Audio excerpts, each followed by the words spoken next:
Or I guess not. Okay, Joseph, it's recording. Yeah. Okay. Yay. I guess maybe we can Any just more people? Andrea, did you take it out from the live? Yeah, I took it out of the bio, and then can you guys delete the post if you posted it on the Instagram on your stories? Why? Just because they're probably gonna go to our account and not find a link in the bio. Mm-hmm. Hi guys, Joseph, did you stop sharing your screen? I did. Oh, okay. Yeah. I didn't know if it just like left. Hello, everyone. Hi. Hi, guys. Hi.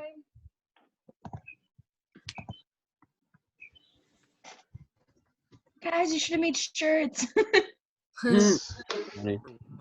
Anybody want to buy a shirt? What's your name? Oh, we should Probably have gets done you in Candy like 2 Grams, months because bro. everything's canceled. But Sucks.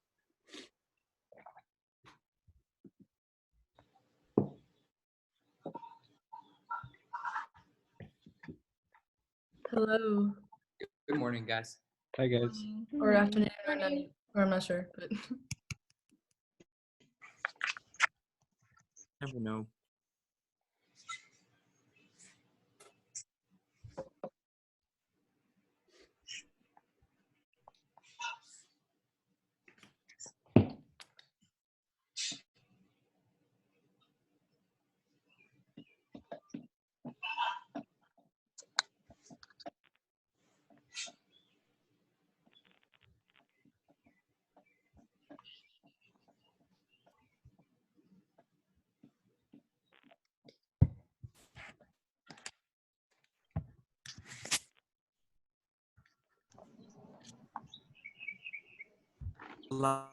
Do you have a? I'll text you. okay. Good morning. Morning. Morning, guys. Wait, guys, unrelated. Is this how online classrooms gonna work? Like on Zoom? Or Yes. Andrea, get ready to do calc on Zoom. Stop. Ah! It's gonna be horrible, bro. Anyone in Calc VC in this chat? No. Lucky. Nah, man, I was taking pre-calculus last year, and it was so hard that I switched into easy math because IB has 3 levels. They have the dumb kids math, regular math, and smart kids math. And I was like, okay, I'm not good at math, but I'm not going to go into math studies because I'm not that dumb. So I took pre-calculus, and I was like, yeah, I'm that dumb. So now I'm in math studies, and I'm loving it, and I wish I had taken it last year. I'm telling you, my life would have been so much different and better.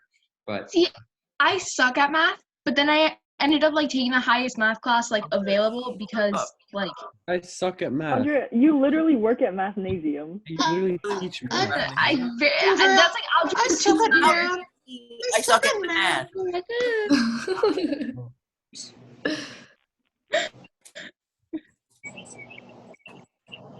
Hey, we got people back.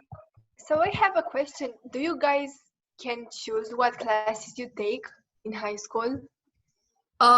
Yeah, basically. For the most part, I mean, For the most part. there's certain requirements for certain classes, but you get to pick. But you don't get to pick the time like in college. Oh wow! Just like, not for time, example, like we have to take U.S. history our second last year of high school, but we can determine like if we're gonna take the college level of it, the honors level of it, or the regular level of it. So it's like the difficulty of the class. Wow, this is really nice actually. Is it different? Well, actually, when you go to high school, you can choose to study some separate large categories of subjects. Like you can study science with chemistry and physics and all of this. You can study computer science and mathematics, or you can study our language and English and more languages. So it's like you can't really like college, choose but like in high school. Yes, it's like Okay. kind of like this. That's pretty cool. Yeah, I wish. I wish. Yeah. Bruh, no, bruh, I feel like that's too much. I don't know. You might get bored of one subject. Well, yes, in the first 2 years of high school, you have to take a little more extended subjects, so you also get history and geography and all of this. But in the last 2 years, you get for Yeah. me, I'm on the math profile, and I will have pretty hard math classes. Imagine having to take geography. Yo. I wish, bro. I honestly wish we had a geography class. I love geography. Yes, nobody. You guys Fucking know that some cry right now. Americans straight up cannot Wait, I know what point you their guys are talking own about. state on a map? Like, I do not. I cannot name Like, the we American states. should be period. able But to, I know like, every Latin we American should be country required to take by geography. heart. I can name it off. Probably, yeah. Geography Yeah, should be You should be required. required to take a Miami. geography class. I don't know Actually, why Yo, we're America, is your Latin American geography game on fire? For I literally like for fun. I'll just practice it. I'll just name all the countries in order. Same In here. alphabetical order? No, I can do okay. the I go states from in alphabetical Mexico. order. No, what I do is I go from Mexico and I go to Chile and then I go from Argentina and I go back up and then it ends at Venezuela. So it's like How the hell do you skip from Mexico to Mexico- Chile, bro? Because you go down no. geographically. It's from Yeah, north you go to down. south. So you go Mexico, El Salvador, Guatemala. Oh, I think you Honduras. went Mexico, Chile, and then the rest. Honduras, Costa Rica, Panama, No. Colombia, Ecuador, Colombia, Brazil, Paraguay. and Guyana, Venezuela, Guyana, French Guyana, French Guyana. Suriname. Suriname. Good afternoon. Yeah. Then Guyana is next to Venezuela, and then Venezuela is the last one. Okay, and I always do Bolivia, then Chile, and then I do Argentina, and then I do Paraguay, and then I do Uruguay, and then I do Brazil. Yes, leave the Brazilians for the end. Yes. Okay. No, the end is Venezuela. The end is Venezuela. I know. I'm kidding. All right. We're still missing. Oh, Hey, Lau, say pollo for us. Chris, you're here. Derek Khan, Yes. your parents led you. Your mom led you. Yeah. Tell your mom we say Happy Mother's Day. Yeah. I already have done. She was very appreciative. That's great. That's great. Loved it. She said happy Mother's Day to everyone else as well, even though you don't celebrate it.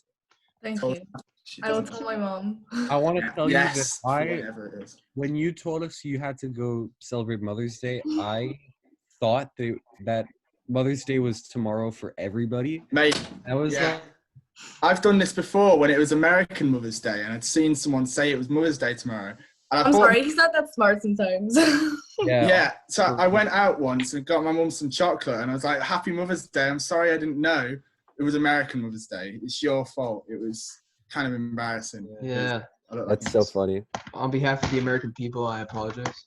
That's appreciated. So thank Yeah. you. Yeah. An exciting day. Here I am, Sunday morning. It's lovely, and gonna talk. I don't know if it's just you guys, but I feel like ever since we had to like stay inside, it's gotten so much nicer outside. Yeah. Like, Yes, absolutely. Absolutely. Yeah, definitely. Actually, in my city is going to snow. It is? Tonight, yes, it actually is going to snow, and in a northern city, it's already snowing. No. But That's think about awesome. it. For us here in Florida, it hasn't rained in like forever. Yeah.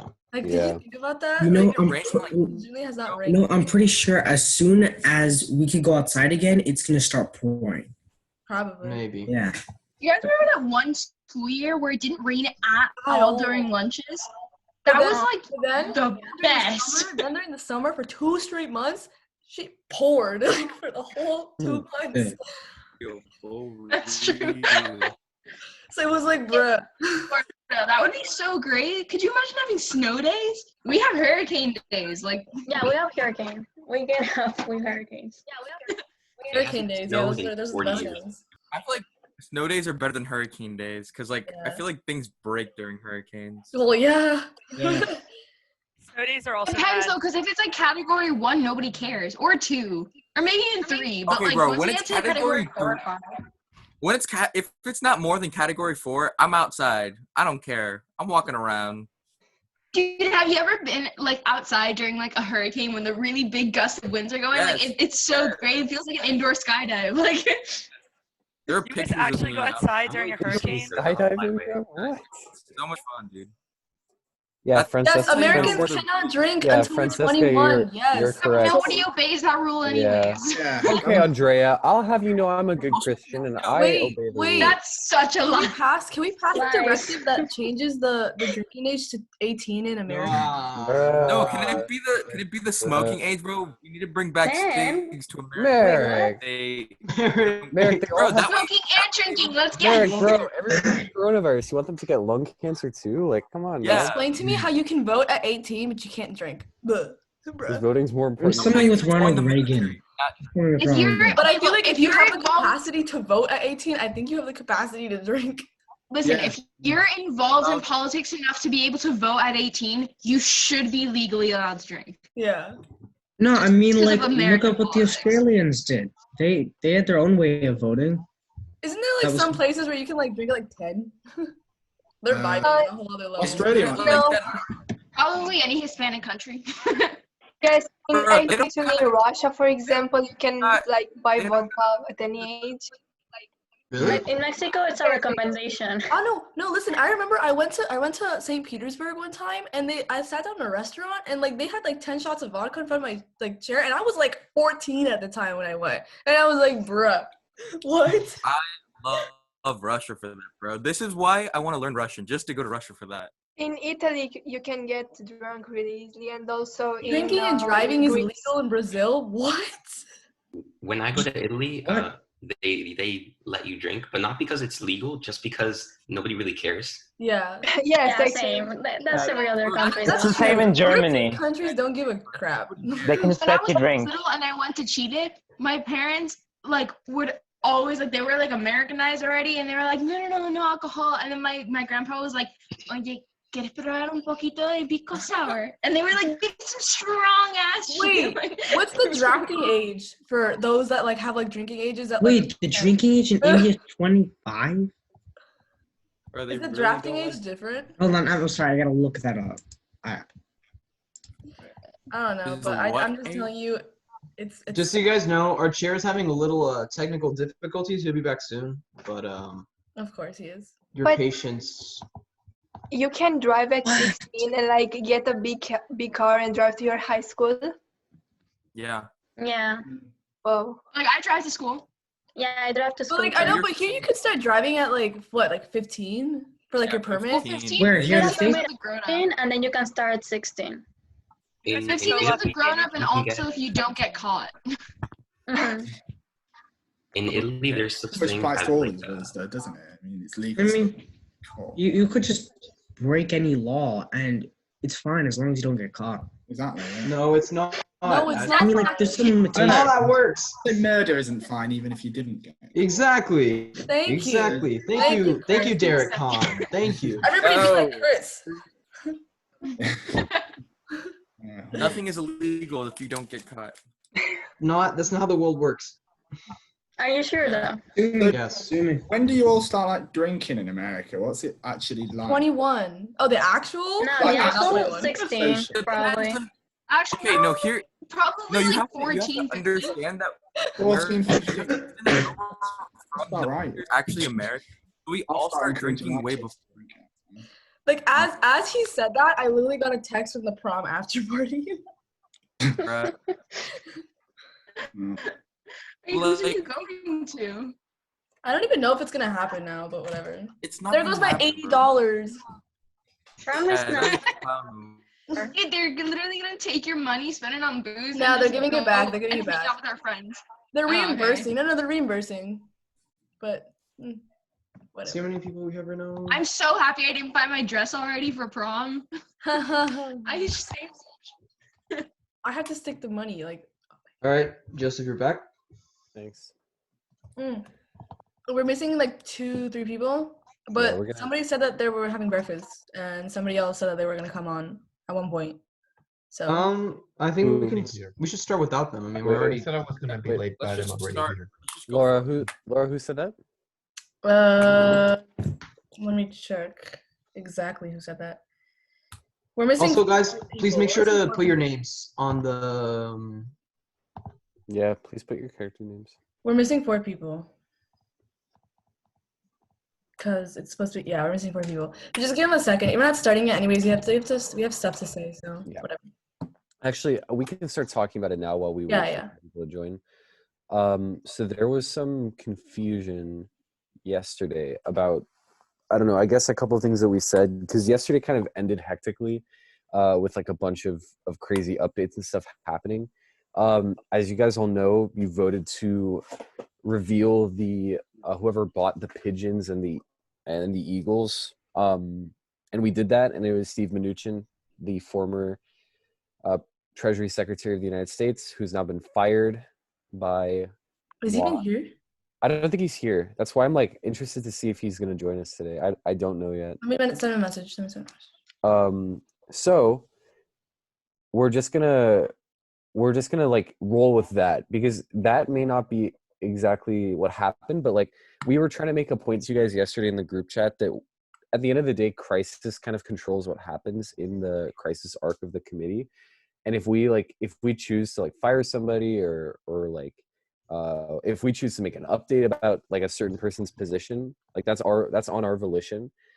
That's in regards to like a bunch of people recently have like at the very end of committee yesterday wanted to like run for president and like started making platforms and stuff, and we just kind of discourage that because we're gonna choose like, you know, how that progresses. So I would, if it's me, like I've been in that situation before in committee where I've been a little presumptuous, like in regards to the chair and what they choose, and it's kind of hurt me because like I assumed the chair was going to do something or the crisis was going to do something and they didn't.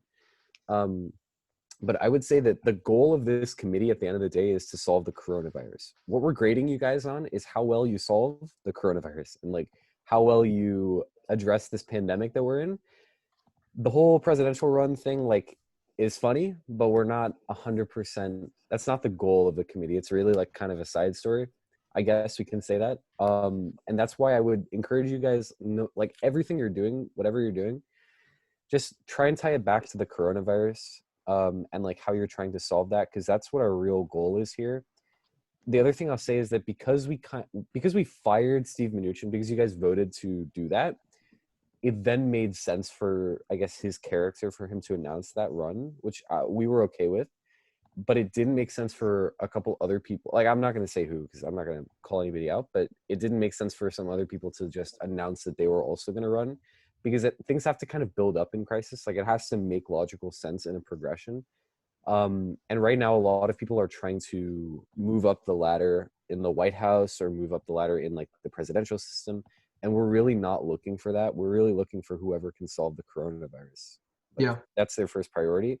So we wanted to know, we wanted to let you guys know that if you didn't do something in your crisis notes yesterday, your crisis arc yesterday, then we don't have an update about it. And we're probably not going to incorporate it into the story as of right now, because we haven't read your new updates. That's why I'd recommend when you're writing notes, it's important to wait and see what's set in the committee. Because now your note may be, your note may it may not matter anymore because something has changed in the committee based on our choice. And that's just like, that's unfortunate because that's how crisis goes. Like the chair ultimately can be kind of like dictatorial about certain things, but it's because we're guiding the story along, and that's not meant to punish anybody. Like it is really just to say that it's important to focus on what the story is. The other thing is that we want to update you guys. Not everybody's here, but I think enough of you are here to just talk about a couple things. Now we kind of have figured out how to do this because of yesterday. Like we went through it. Like everybody knows how to raise their placards. It was a lot better in second session. Like we went through second session a lot faster because you guys were able to raise your placards and put them down quickly. It made Rachel's job a lot easier for recording votes, for choosing people to speak, like a lot better. And we will be more diligent today. Like I know I know that like in the beginning of the first session yesterday, I wasn't 100% on point with the timer, but obviously now we've fixed all those kind of pitfalls because that was our first time ever doing anything like this, and now we're more experienced. I guess the other thing to say is that something we emphasized to all of you yesterday, and in any feedback we gave you, was using your portfolios. We really want to see people solving the coronavirus, which is the point of everything we're doing. using the powers that they have. So if you're trying to do something that isn't kind of in your area of expertise, maybe focus more on what you're a specialist in, or work with someone. Something that I love in when I do crisis is joint crisis notes and joint directives, which you can do, which is where you use somebody else's portfolio that you may not have access to accomplish something you want to do. So that's important, is actually diplomatically making, you know, outreach to other people who have it in their portfolio to do something. That's super important. Secretary Wilkie, do you have a point of inquiry? Yes, I do have a point of inquiry. What timeline are we in right now? How far Yeah, along are so we? we're gonna give you guys a crisis update. I know we're like waiting on a few people, and they may not be joining us. So really, at like 11, we're just gonna kind of kick it off. Joaquin, do you want to talk to them for 5 minutes? Yes, 1 second. So it's just a very quick update. It's to refresh your minds about what's happening and also give you a little bit more context, because I know we Wait, Joaquin, don't do that just yet. We're gonna do that at 11. Do you have anything like technical issues? Any things you want to point out? you Any want mistakes technical because issues? Yeah. at 11 we're gonna start committee. Yeah. Okay. I just wanted to let you guys know I've responded to all of your crisis notes. So if you guys want to start writing those crisis notes now, that's fine. So we can get them in as soon as possible. If you have any questions, I can't confirm that I'm going to be able to, answer them perfectly, but you can always, take a shot and send me something through the text function. I'd be happy to help you guys with what you guys want. Yeah, I'm really loving the crisis arcs. And again, like I've said this multiple times, but if you put hard work into those notes, it'll pay off. So just keep that in mind. Yeah. So we're gonna do a crisis update, but I just want to clarify a couple things that we may not have been specific enough about yesterday. As of right now, the only person who's been fired from the White House, who's no longer, I mean, he may not even come today, so I guess that's kind of appropriate. But yeah, Steve Mnuchin has been fired from the White House. He's the only person. We made a promotion yesterday where we promoted Press Secretary Grisham to response coordinator of the task force. What response coordinator is, there's a position in the White House task force right now, headed by Deborah Birx, called response coordinator. Now, we weren't specific enough yesterday about, I guess, explaining to you guys and to Secretary Grisham exactly what that entails. That's not the leader of the task force. That's the response coordinator is what I would think of it as like the PR head of the task force, like the one who is talking the most about to the American people what they're doing. As of right now, because we don't want to give too much power to one person, none of you guys are the leader of the task force, because that would be, in my opinion, and this is just solely as the chair, a little unbalanced. That's why I'm as President Donald Trump, still the leader of the task force, in the sense that you guys report to me, so that none of you have too much power over each other. Since only one person's been fired from the White House, that's the only person who can run for president, as far as I'm concerned, because the rest of you guys are kind of focused on the pandemic right now, which is probably more important than whoever is president at the moment. So that will be reflected in our crisis updates. You guys will see, like, we have a lot of things to talk about. But just to talk for 2 minutes about what we did yesterday that you need to remember. We had our very last updates of the day were the firing of Steve Mnuchin that happened. Then we talked about the situation with Europe, in that the European Union is shutting off their health supply trade with the US, but Germany is still making progress on a vaccine, and they are developing the most. They've offered a €1 million grant for scientists to progress with the vaccine. Our other update that we did video-wise was Ivanka Trump has fallen ill with the coronavirus. That is, you guys saw President Trump's tweets yesterday. I am very, very upset about that. I want my favorite daughter to be healthy again. So if she's not healthy, there will be hell to pay, I guess. So I guess that's more to the point that you guys are still vulnerable to the coronavirus. So don't forget about that. If you don't solve it, there's a good chance that you guys are also susceptible. But there is actually a more pressing need for the vaccine now that a member of the Trumps has been affected. So I guess that's imperative to say. And the stuff that you guys have passed in directives, we're going to talk about that. we're just gonna take roll now, and we're actually gonna officially get started because it's about 11. So I'm gonna gavel us in, and Rachel's gonna take the roll, and then we'll do updates. Joseph. All right. Just text me, Joaquin. You sure? Yeah, go for it, Rachel. Yeah, go Okay. for it. When I call your name, please tell me present or present and voting. Jerome Adams.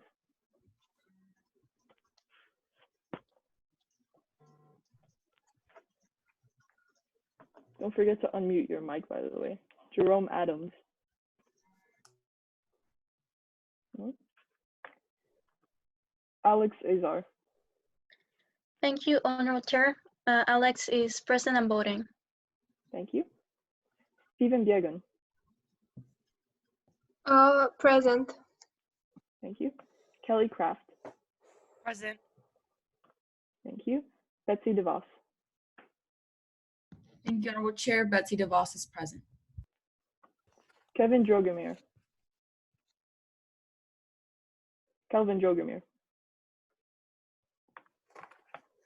Anthony Fauci. Present and voting. Thank you. Francesca Grifo. Present, sorry. Okay. Stephanie Grisham. Good morning. Stephanie Grisham is present. Thank you. Derek Kahn. Present and voting. Thank you. Larry Kudlow. Thank you for the recognition, Chair. Larry Kudlow is present and voting. Thank you. Mick Mulvaney. Mick Mulvaney is present. Thank you. Stephen Mnuchin. Stephen Mnuchin. Megan Murray. Megan Murray. Mike Pence. Present. Thank you. Robert R. Redfield. Present and voting. Thank you. Eugene Scalia. Honorable Chair, Eugene Scalia is present. Thank you. Carlos Trujillo. Carlos Trujillo. Robert Wilkie. Robert Wilkie. Robert Wilkie is present. Thank you. Is there anyone whose name I did not call?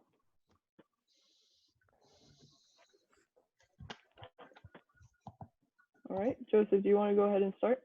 Okay, so we're going to start off with some updates from our crisis staff, Joaquin Amigo Reina, and I'm going to pull that up on here. Whoops. Okay, Joaquin, you're good to go. Sure. So you guys have implemented both through your crisis notes and through directives that you passed in committee. You guys have developed a really effective way of dealing with the coronavirus. So a lot of the infection rate in a lot of places in the United States are decreasing. There's still a lot of damage that's going to be done and a lot more further room for the spread of this pandemic. But now you have room to kind of breathe and think of these solutions. So you've seen that a lot of the efforts that you've put in have helped a lot in the East Coast. So like in the megalopolis, which would be Boston, New Jersey, New York, that kind of cluster of cities. But there's still a huge amount of increases in the West Coast, as well as Florida. And then the middle states, the states that have low population density, aren't necessarily as badly as infected as these other areas that I've specified before. Since the directive regarding immigration was not passed, the issue of Americans leaving into the Mexican border is still is still a pressing matter. However, some efforts by crisis notes have made it less of an issue. However, that's still something you guys have to be concerned about. And then as a recap for the previous update, you guys have a viable partner, which is Germany, as explained by Angela Merkel in the video. And since there was intergovernmental suspicion against Bill Nye, your task force is not able to deal with Bill Nye anymore as your like second party to help with the vaccine, finding the vaccine. So now you're going to have to find another country or another establishment to work with if you want to find a vaccine. But you guys are getting incredibly close because of the vaccine directive that you guys passed that went really into depth about developing it. So you're definitely one of the world leaders in developing this vaccine. You just need to work with other people to get it. Okay, that is all right. I'm just gonna explain what's going on in this map here. Just like Joaquin said, the West Coast is heavily affected. Obviously, the outbreak began in Washington, and you guys have not made a significant effort to combat it since it got out of hand quickly. The East Coast, the major cities, you were successful in your testing centers and also in the directives you passed yesterday at limiting the spread because you ordered companies to produce ventilators, masks, sanitary products, toilet paper, etc. However, it did make it to Florida. So all of us in Florida right now, we're not doing so good. It also made it to Texas, but if you see these stars here, the stars in Texas, New Mexico, South Dakota, Montana. If any of you don't know American geography, don't worry about it. It's not that big of a deal, but it's just like east, west, whatever. These states that have stars in them, they have a testing center within them that is helping combat the spread. The West Coast is not so lucky. Their testing centers have not been successful, mainly due to rioting, looting, and general pandemonium. This box right here that has a bunch of hearts in it, that is what Americans are calling the safe zone, which is a massive quarantine zone established in the real heartland of America. Get it? Heartland? No? Okay, cool. So Nice. it basically... I loved it. I loved it. Okay, thanks, Laura. So that's where America is most safe because they have established a giant quarantine zone and they are protected. So that is the status of the virus right now. And I'm going to leave that there for a second if anybody wants to take a picture. Does anybody have any questions about the status of the, not of the vaccine, sorry, of the virus? Anybody have any points of inquiry about that update? I think somebody had their hand raised before. Yeah, Betsy DeVos. Yeah, Secretary DeVos. Thank you. I did have my hand raised like before the update. Okay. I have like pretty clear idea of what you're saying, Okay. but it's about the crisis director. He said he read the notes. Like, was that second round or third round? Third. Yeah, so it's third round.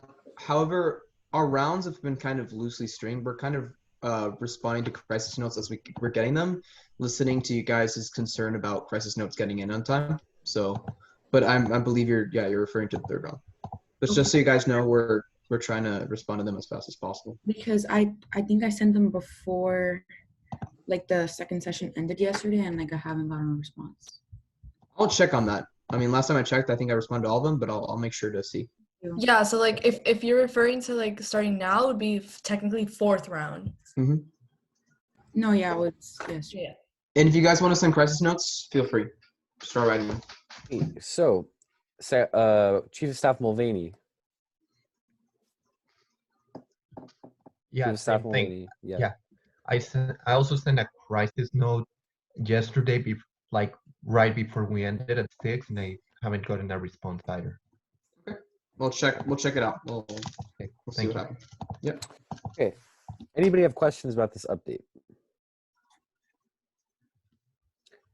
Okay, seeing no questions. Whoops. We are also going to talk about a couple other things. Yesterday, oh, okay, wait, the annotations say that's kind of funny. Yesterday, Secretary of Transport Derek Kahn successfully created a merchant marine. Because that merchant marine was created, America now has a flagship that is a hospital boat of this merchant marine that Secretary Kahn was able to pass in his directive, and it's named Bodie McBoatface. If anybody doesn't know, this was a real thing that happened. People in the UK voted to name a boat Bodie McBoatface, which I love. So that is the America is just like we do with everything that's British. We stole that. So that is now ours. And Bodie McBoatface is the flagship of America's merchant marine to have hospital ships around this area that has been heavily affected. A lot of hospital ships of the merchant marine are now going there to try and have offshore hospitals for Americans affected. Does anybody have any questions about that? Okay, I guess not. With that, we're going to talk about a tragic situation As this virus has progressed and the pandemic has worsened, America's economic situation is growing increasingly dire. Many experts, such as Goldman Sachs, are predicting that America is entering a new recession with the coronavirus, leading to increased layoffs, companies losing major profits, having to declare bankruptcy, and just in general, people not consuming, which means less economic growth. Because of that, America's new recession that is looming is because of coronavirus. Some experts are predicting that the unemployment could grow as high as 20%, which is devastating. And America is seeing a massive stock drop. The stock market is falling rapidly, as you guys can see evidence in this picture here. The economy is going bad. As everyone in this task force knows, President Trump loves his economy. I mean, he loves that thing. So that's like his main thing that he's running on for re-election in 2020. And he is extremely frustrated by the economic disaster that is being inflicted upon America. So something to think about in your directives today and what you accomplished, because today is the last day, is any economic measures that can be taken to combat the economic depression that has been inflicted, or the recession that has been inflicted by the coronavirus. Consider that the immigration crisis is also worsening the situation in terms of recession. So if you're going to do some sort of economic reform, make sure to include the immigration crisis there too. Joseph, one thing. For the directives, because I'm getting them in the chat again, I'll do another folder for the session. I'll do the same thing that I've been doing. Got it. Okay, something you guys passed yesterday. You passed a directive talking about COPU, which is the new press office of the United States, the new public relations way of keeping outreach with Americans.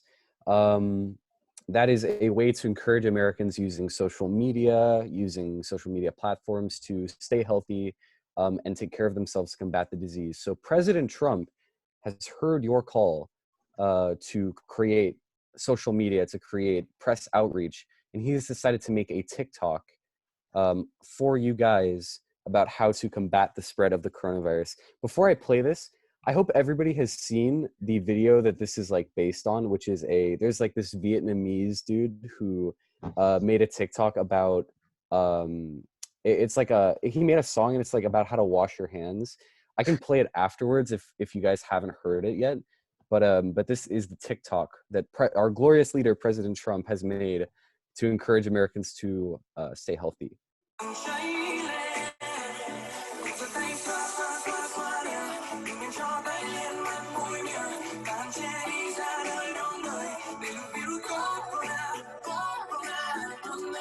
Okay, yeah, so that's our TikTok that President Grisham is vibing. Yeah. Grisham do be vibing. Does anybody want to watch the Vietnamese version of that TikTok? I hope you guys know that these updates took us forever. Yeah, they take us so long. I want to watch the Vietnamese version of the TikTok. Okay, let's watch that really quick. It's my favorite song of all time. I tried to learn the words, but it's really hard. Yeah, I don't speak Vietnamese, so I don't know what they were saying. But it's really funny. And also the only reason I know about this is because of John Oliver. So if anybody watched his last week tonight, that is literally the only reason I know about this. Oh, I realize my screen isn't sharing. Sorry.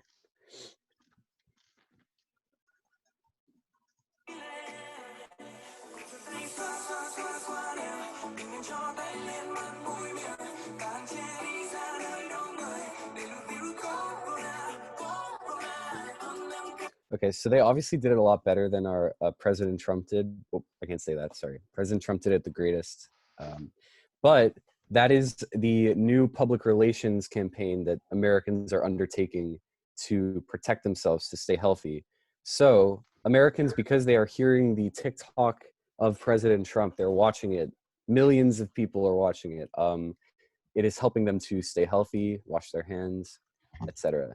With that, we have one final video update, and then we are going to get kicked off with committee. And this is our last update. By the way, the cap for the directives is 3, because I already have 3 now. So yeah, guys, maybe wait until you Actually, I'm not going to say that. We're just going to watch the crisis update, and then we will get into committee, and I'll talk about what I'm favorable to. So here is your last update before we start committee today, based on what happened yesterday.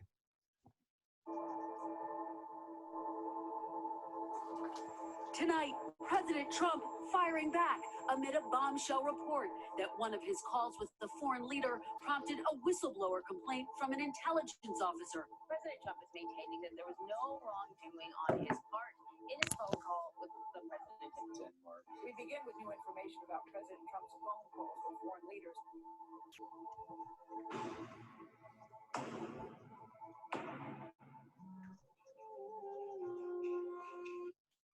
I'm on the phone right now with the amazing, fantastic Prime Minister of Denmark, which is in Scandinavia, or as I like to call it, Ice Place with IKEA. Mrs. Prime Minister, I want you to know that the American people desperately need a safe haven from the coronavirus, or as I like to call it, Corona Kung Flu Chinese virus. Well, Donald Trump, unfortunately, Denmark is full of coronavirus. I don't know what in specific you want from Denmark. Well, how can I help you? Mrs. Prime Minister, I'd like to make you a deal that you absolutely could not refuse. We will purchase Denmark for $1 billion bajillion, a small loan of $1 million for a multi-billionaire super rich man such as myself. Once we purchase Greenland, I will build the biggest Trump Tower hotel and golf course with Trump steaks that you can imagine, and you'll get all the royalties, and it'll be a safe place for harbor from the coronavirus. Well, as representative of the Danish states, I cannot refuse your offer.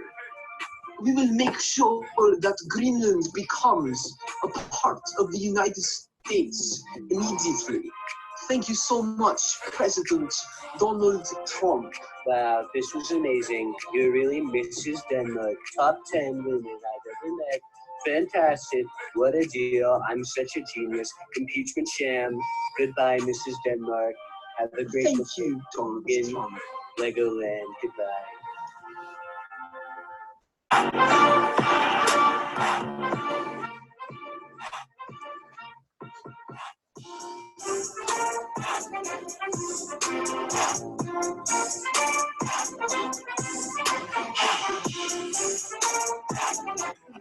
I think we have two questions to face tonight. One is, who can beat Donald Trump? And number two, who can do the job if they get into the White House? And I would argue that I am the candidate that can do exactly both of those things. I'm Stephen Mnuchin, and I approve this message.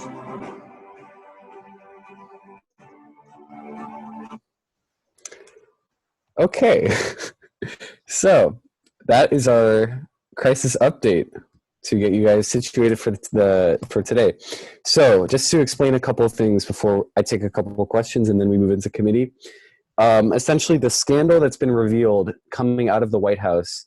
Hopefully, those of you, I mean, I'm sure everybody knows like why President Trump got impeached last year, but he basically went and did kind of the same thing again and called the Prime Minister of Denmark in a secret phone call and bought Greenland from her for, as he said, $1 billion bajillion. Because of that, the American economy is now $1 billion bajillion in debt, and America's economy, we're already in a recession because of coronavirus, and now our country is heavily in debt. So Mr. former Treasury Secretary Stephen Mnuchin has revealed to the American people this breaking scandal about Trump buying Greenland. And he has coupled that with his announcement that he is running for president in 2020. Because I don't think we have Treasury Secretary Mnuchin with us today, he's just going to be running for president in the background of the committee since he was fired from our cabinet anyways. And the election will be at the very end of the session today. Since you guys are members of Trump's task force, you guys, it is up to you. You can decide whether in your crisis notes to betray President Trump and work for the Mnuchin campaign and potentially try and get Trump removed from office or impeached again. Or you can decide to work for the Trump 2020 campaign and get him reelected. But that will be all at the end of session today. We're not going to focus on the campaign too much. We're going to try and focus more on solving the coronavirus. But we will ask you guys to sort of choose your loyalties between Mnuchin, Make America Rich Again, and Donald Trump, Keep America Great 2020.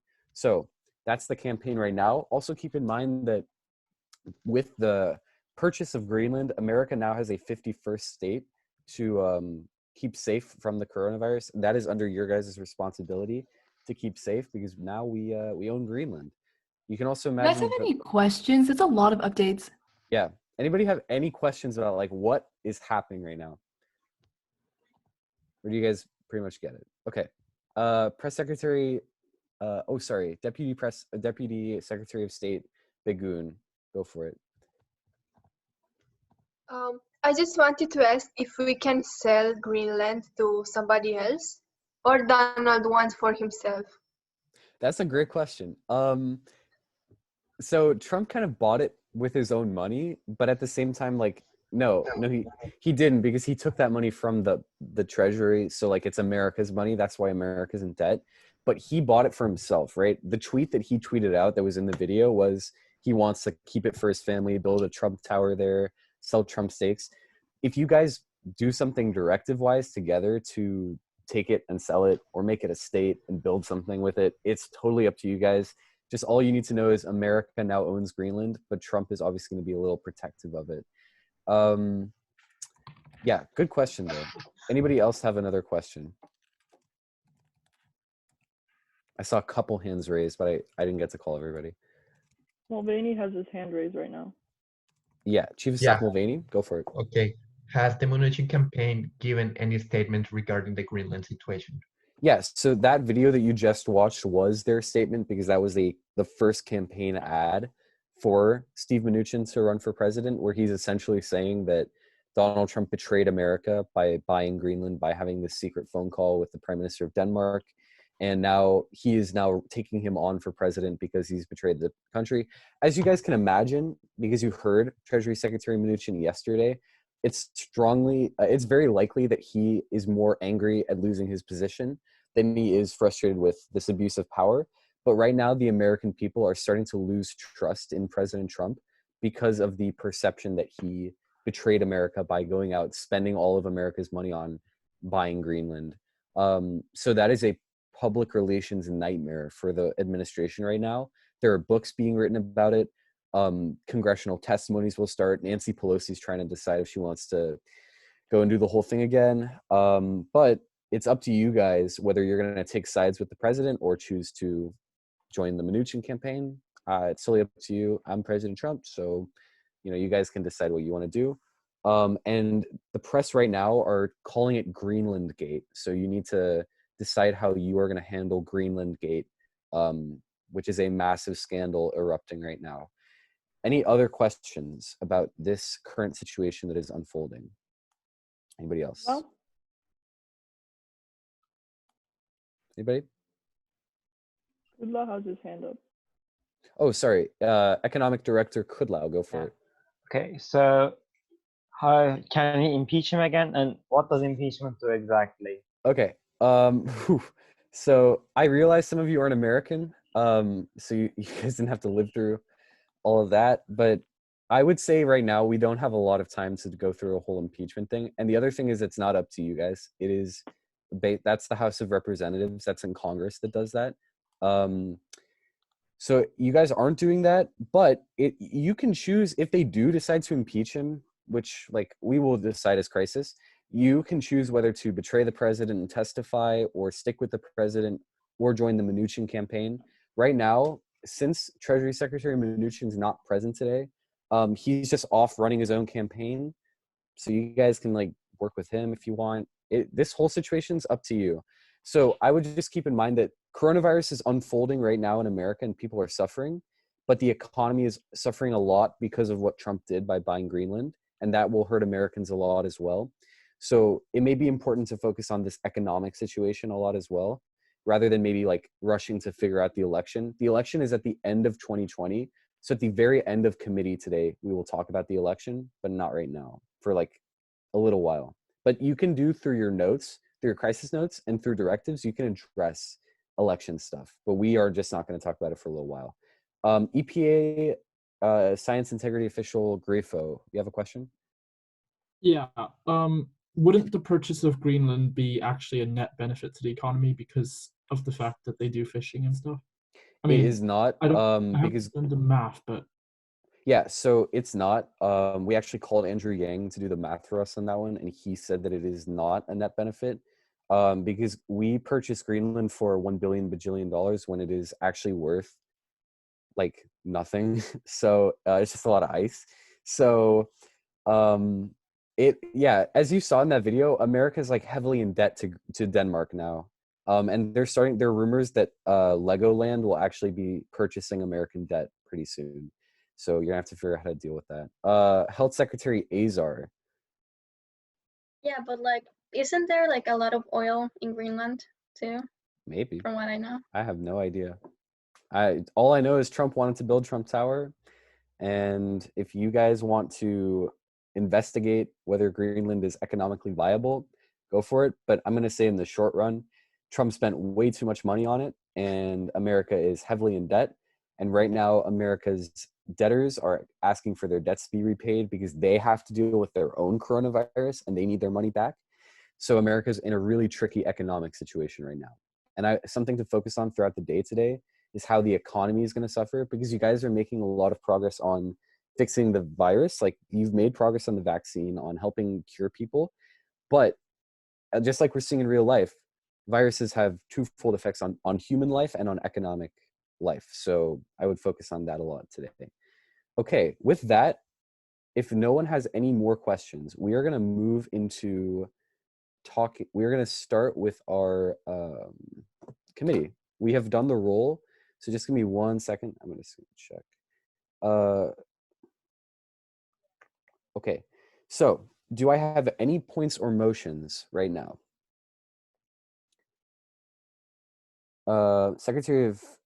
Director of the Economic Council, Kudlow. Okay, so a motion to have a moderated caucus in order to discuss upon how gates of Greenland. Like, yeah. Should I repeat it? Sorry, wait 1 second. We need a motion to open debate first. Oh, okay, sorry. You can open debate. Yeah, motion debate. Awesome. All right, all those in favor of motioning to open debate. Awesome. Okay, so debate is officially opened. With that, I will take 3 motions. Okay, Secretary of Education DeVos. Thank you, esteemed President, delegates. Betsy DeVos moves for a 9-minute, 45-second moderated caucus on the topic of alleviating the current situation. Current situation. Okay. I will take the next motion. CDC Director Redfield. Thank you, Honorable Chair. I, CDC Director Redfield, moves for a 6:45 moderated caucus on the topic of what to do with Greenland. Greenland Gate. Okay. Joseph, can I interrupt you for 1 second? I'm sorry. Yes, you can. Okay, guys, I have 6 directives, and I'm gonna need you guys to merge that into like 3. Yeah. So we're gonna talk, like, you guys can debate for a little bit, but when we do an unmod, or when we do, when we're like trying to move into directives, which we will tell you time wise, because remember we're on a timeline here. We're gonna like take 3. Remember yesterday, hopefully everyone remembers, I said that I, as the day progresses, want less directives because I like to see you guys compromise. I like to see you guys merge.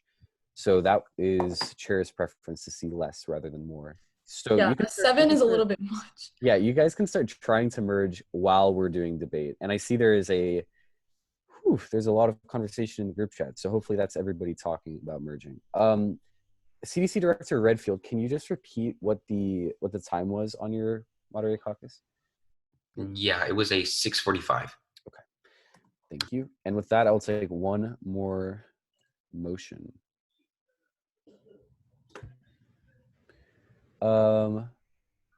Ambassador Kraft.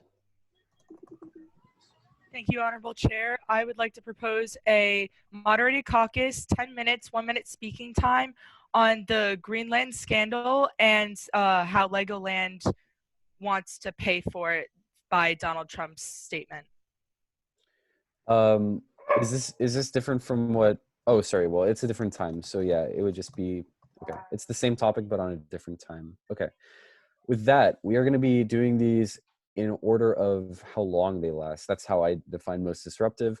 So we're going to start with Ambassador Kraft's 10-1 on Greenland Gate.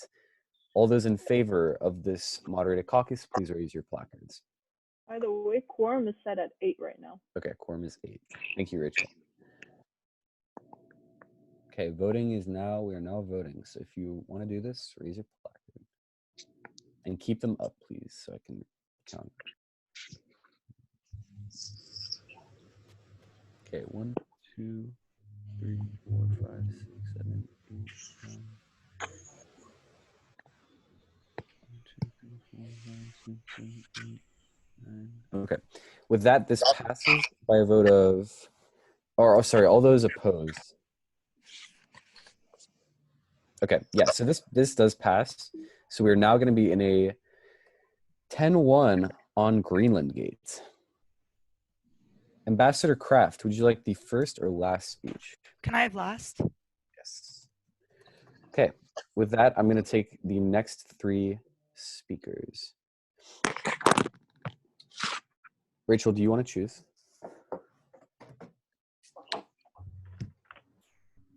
All those wishing to speak at this time, please raise your placards now.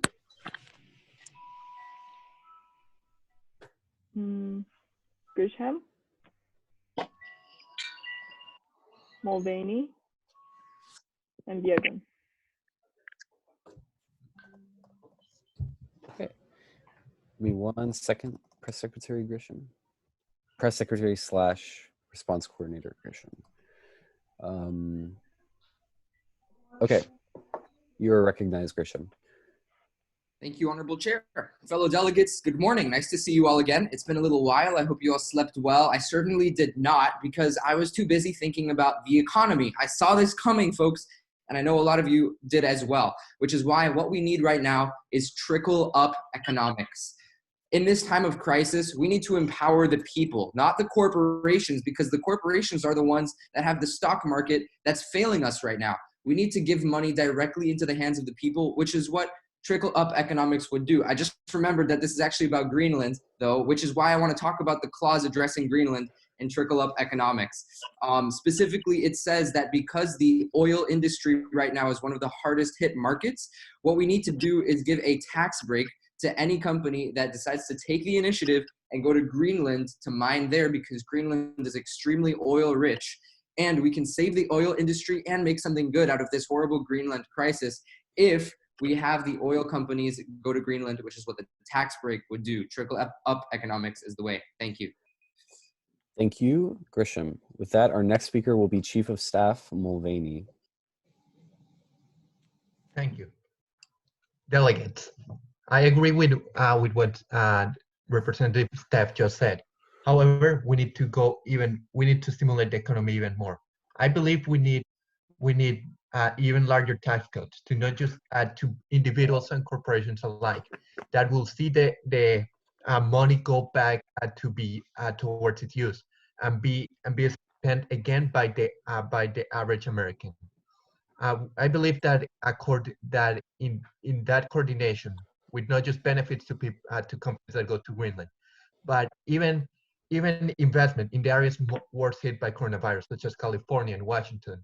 That way, we can begin recovering from the alarming situation we are, and more importantly, be able to focus more on alleviating the health crisis the country is currently facing. Thank you. Okay, thank you, Chief of Staff Mulvaney. With that, we'll take Deputy Secretary of State Biegun. Thank you for the recognition. Everybody talks about Trump's actions, but nobody actually asked Trump how is he feeling. And because President Trump, it said, because his daughter Ivanka is sick, he bought Greenland because he was bored probably. And first of all, if we use that directive, make Ivanka great again, they will also be healthy and happy again. So the president won't be so focused on Greenland. Second of all, as our biggest enemies, Russia and China, are very angry that they don't have Greenland, we can sell Greenland to them for a bigger price, so we can make more than $1 or $2 gazillion for us to combat this economic crisis. So we should really focus on making our president happy, but also distracting him so we can make money by selling off Greenland. Thank you. Okay, thank you, Delegate. With that, we will be taking the next 3 speakers in this moderated caucus. All those wishing to speak at this time, please raise your placards now.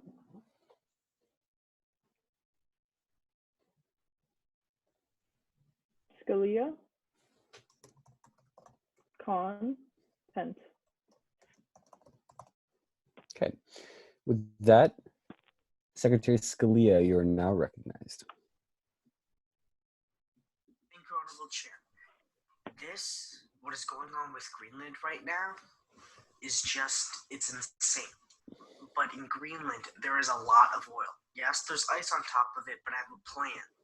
Let's like melt all the ice or just put it somewhere else so that way we can mine the oil underneath and get all the rare earth materials that currently that evil nation of China controls. They have most of the rare earth metals, which is used to make our phones and stuff. So I say we got to melt the ice in Greenland and take all the rare earth metals. I'm currently working on a directive that might be merged into another directive. I think it's the trickle-up economics. Please contact whoever's currently sponsoring that one, because that one's going to be a beautiful directive, and you better vote yes on that one. Thank you, Honorable Chair. I yield my time. Okay, thank you, Secretary Scalia. With that, we will take Secretary Khan. You have the next speech.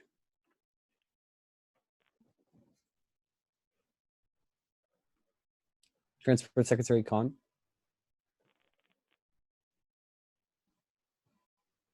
Secretary Derek Khan.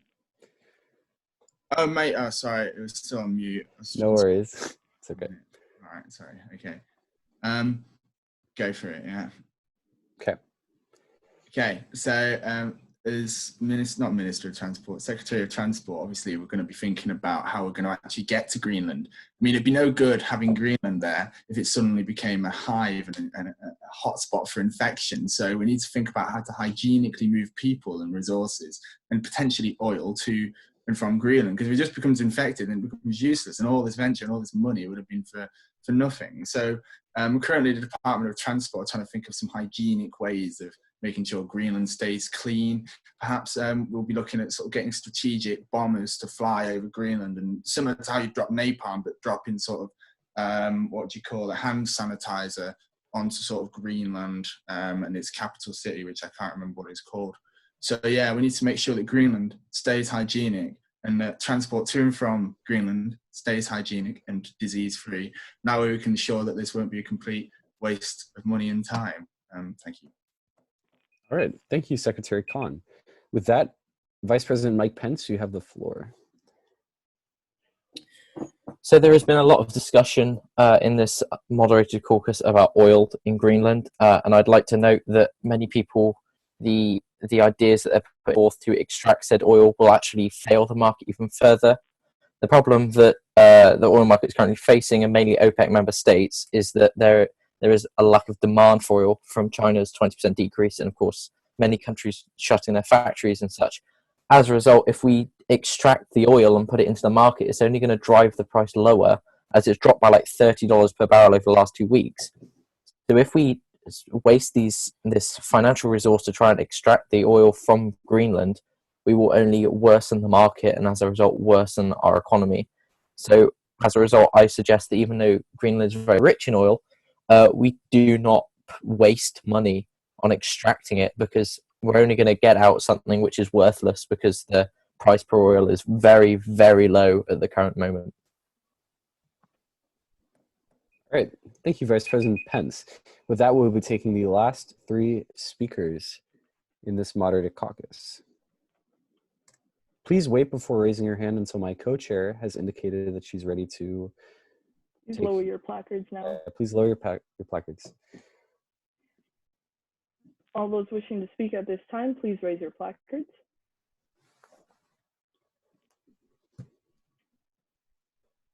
Francesca Grifo, Fauci, and Alex Azar. Okay. With that, EPA official Grifo, you're recognized. Firstly, I'd like to condemn the idea that extracting more oil is what we need. The EPA strongly stands against that. But regardless, I'd like to say that Mike Pence's ideas on inflation or hyperinflation of oil is completely misguided. I'm sure that he has his heart in the right place, but due to OPEC regulations, which have always been in place, oil does not change or fluctuate in the same way that it did back in the 70s, which I'm pretty sure he's stuck in. Furthermore, I believe that in any case, we should be looking at the fishing industry of Greenland, which has always historically been its main industry. We shouldn't be looking into investing new kind of resources when we are so strapped for resources back in the mainland. Thank you. Okay. Thank you, official Grifo. With that, our next speech will be Director Fauci. Dr. Fauci, you're recognized. Thank you, Your Honorable Chair. While of course buying from another country is a tricky issue, as a doctor, I'm keenly aware of how no one here is mentioning the crisis updates of yesterday's crisis updates, where the EU decided to ban the export of medical equipment to, that we critically need in the United States. So why would the president be doing business with a member of the European Union after that is of total mystery to me. But as Grisham mentioned about tax breaks, we need to take action in our own domestic industries, because we need to encourage tax breaks and economic incentives to domestic companies themselves to help ramp up production and incentivize the production of these critical materials that we need, because as the director of the National Institute of Allergies and Infectious Diseases, seeing critical supplies that we need to further our research into the coronavirus go missing because of petty international conflicts is a disgrace, and we need to work towards securing new ways and methods of productions through economic means, and the plan trickle-up economics perfectly encompasses these goals. Thank you. Okay, thank you. With that, we will take our next speaker, Health Secretary Azar. Secretary Azar, you're recognized. Thank you, Honorable Chair. I would like to talk about the economic opportunities that, although seem weird, Greenland could bring to the country, especially since it expands on the idea of manifest destiny and expanding the country into new territories closer to Europe. And although it may have been sudden, I believe that there's a science behind the madness of buying Greenland, especially with the economic opportunities, whether it's fishing or the possible reserves of oil. I believe that right now oil is an alternative that it's more of a distant future. However, the economic opportunities of fishing and other types of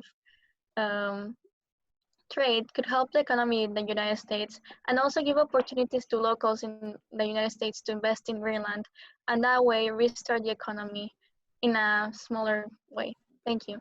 Okay, thank you. And with that, we will take the last speech of this moderated caucus is UN Ambassador Kraft. Thank you, Honorable Chair. Pence and I are creating an international directive on the international crisis at hand regarding the EU crisis and the purchase of Greenland.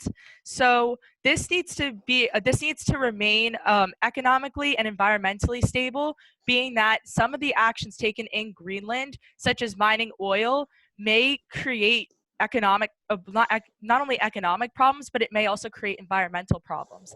This is crucial because if, for example, like Scalia was saying, how to melt the ice, that is not feasible because we are just raising the sea levels, and that will make another problem on top of the coronavirus outbreak by having the sea levels rise, which will cause another environmental crisis, as people will have to move away from their homes by the ocean if it rises and floods their homes.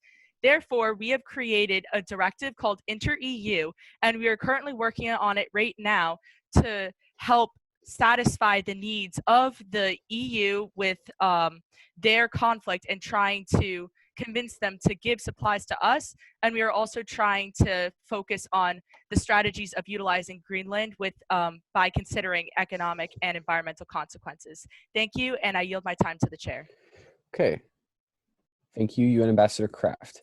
With that, this moderated caucus has elapsed, and we will now be taking, so I'm going to tell you guys that based on what our crisis staff is telling me, there are a lot of directives being proposed. I'm hearing it in the speeches, which is awesome.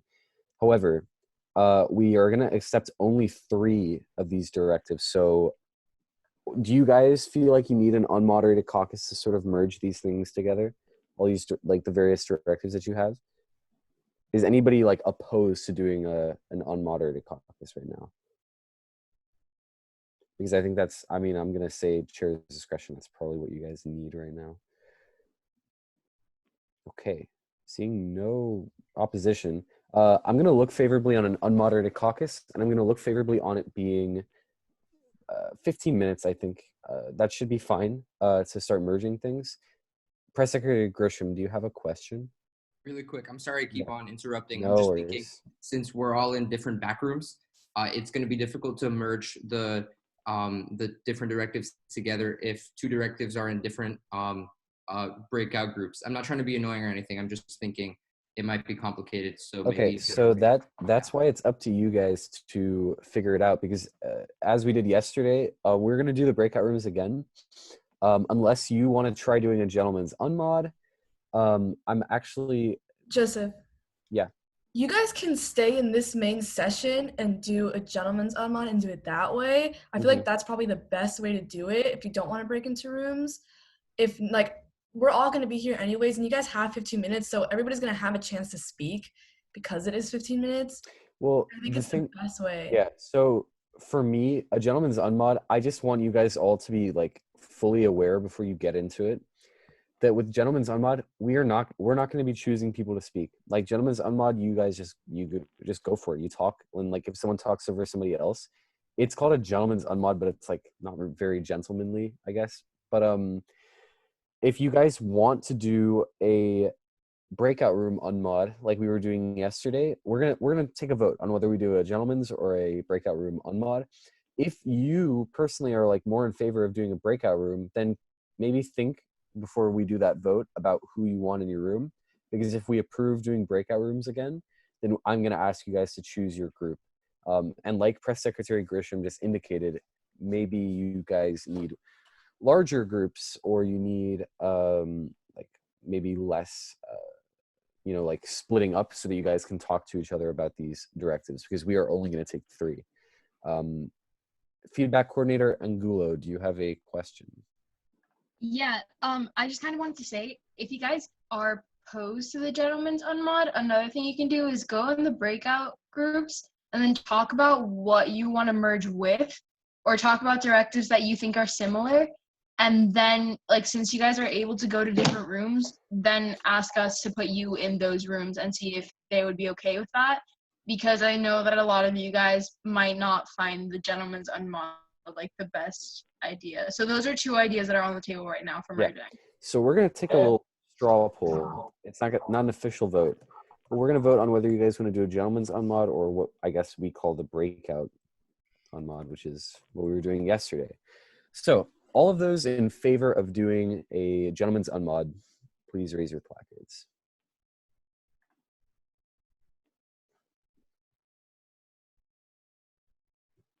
Okay, please keep them raised so we can count. 1, 2, 3, 4, 5, 6, I count 1, 2, 3.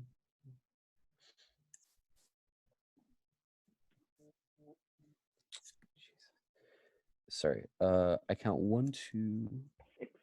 Yeah, please keep them up. 1, 2, 3, 4, 5. Okay, someone lowered their placard, which I do not want you guys to do. But yeah, you guys are not in favor in a majority of doing a gentleman's unmod, so we're gonna just do the breakout rooms like we did yesterday. That means that I need you guys to think about who is gonna go in your breakout room. And if you need a few minutes to discuss in the chat with each other about who you want in your breakout room, please do. Meanwhile, I'm gonna get our crisis staff in here. Yeah, give me a second. So yeah, just text with each other about who you want in your rooms. And we're not suspending the rules right now, so this is just passing notes. Please do not unmute yourself and talk about this.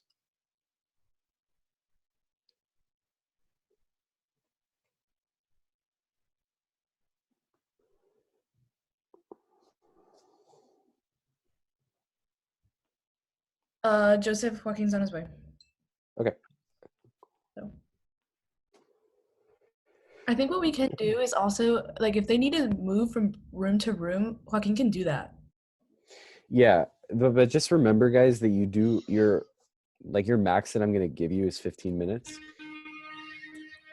And because of that, I need you to like be set. Like, you don't have to be set, but if you want to like use your time to the fullest, try and make your breakout room as like substantive, as encompassing as you need it to be. I think by now we should probably be less than 4 breakout rooms. I don't think you guys. Yeah, I think 4. that's fine, but it's up to you guys. And if there are gonna be 3 directives, maybe you need to do 3 breakout rooms. Okay, so I have Secretary Grisham has texted a list. I'm gonna start by typing up that list. So that is, I'm just actually gonna copy and paste it because I can do that. So this looks like it'll be group 1. That's group 1. Is anybody missing from that group that wants to be in that group? Mulvaney? No, we're the opposite. I'm going to be changing to another breakout room. So can you remove me? Got it. Okay. I can do that. Okay. All right. I don't see anybody else texting a list. So, oops. So please send your list if you have decided your room. As of right now, this is our only room that we have. And this is not everybody. Okay, Fauci just said he wants to leave group 1 temporarily. Fauci, okay, yeah, all right. Temporarily, as in like you want to go back to it later? Yeah, I'll send like a message to be added to it later. Okay, got it. Thank you. So yeah, so I also see Begun, Kraft, Fauci. I'm gonna assume Pence is gonna be in this room. If there's gonna be like some of us in each of the rooms monitoring, so if you have to, like, if it's like necessary that you have to move, just tell us. Yeah. Okay. Anybody missing from group 2 that wants to be in group 2? Azar wants to be in group 2 as well. Okay. Azar. Anybody else? Anybody else? Okay, Khan, do you want to be in group 1 or 2? You can flip a coin if you want. Or does anybody want to take Transport Secretary Khan in their...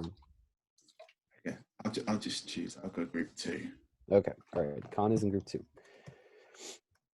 A couple people are not in either group yet. Please make your... If we're only going to do 2, that's good because that's less work for our crisis staff, but you guys can do 3 if you want. Please just text us quickly. Joseph, so can you move the screen up a little? This? Oh, yeah, I see what you're saying. Like that? Yep, thank you. Thank you. You're welcome. Anybody else? We're missing a few people. CDC Director Redfield, are you going to join either group?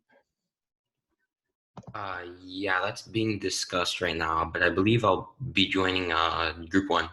Okay. All right. Red field. Who we missing? I think that is actually everybody. 1, 2, 3, 4, 5, 6, 7, 8, 9, 10, 11, 12, 13. Sorry, one person's missing. Yeah, Mulvaney, it's you. Which one do you want to join? Okay. Yeah, You don't yeah, missed. okay. Got it. I just had a huge brain fart and that. Okay, no I worries. don't know why I said to leave. You're good. So these are our breakout rooms. You guys are going to be split up. We're going to take a maximum of 3 directives, but before you start getting moved, we need you guys to officially approve an unmod. So I'll be taking 3 motions. I'll be taking 2 motions for an unmod. Deputy Secretary Bigun. Motion to enter unmoderated caucus, total duration 10 minutes. Okay, 10 and unmod. Do I have one more motion? Ambassador Kraft. Thank you, Honorable Chair. I would like to propose an unmod for 15 minutes. Unmod. All right, we're going to start with these in the order of longest. So all those in favor of a 15-minute unmod, please raise your placard.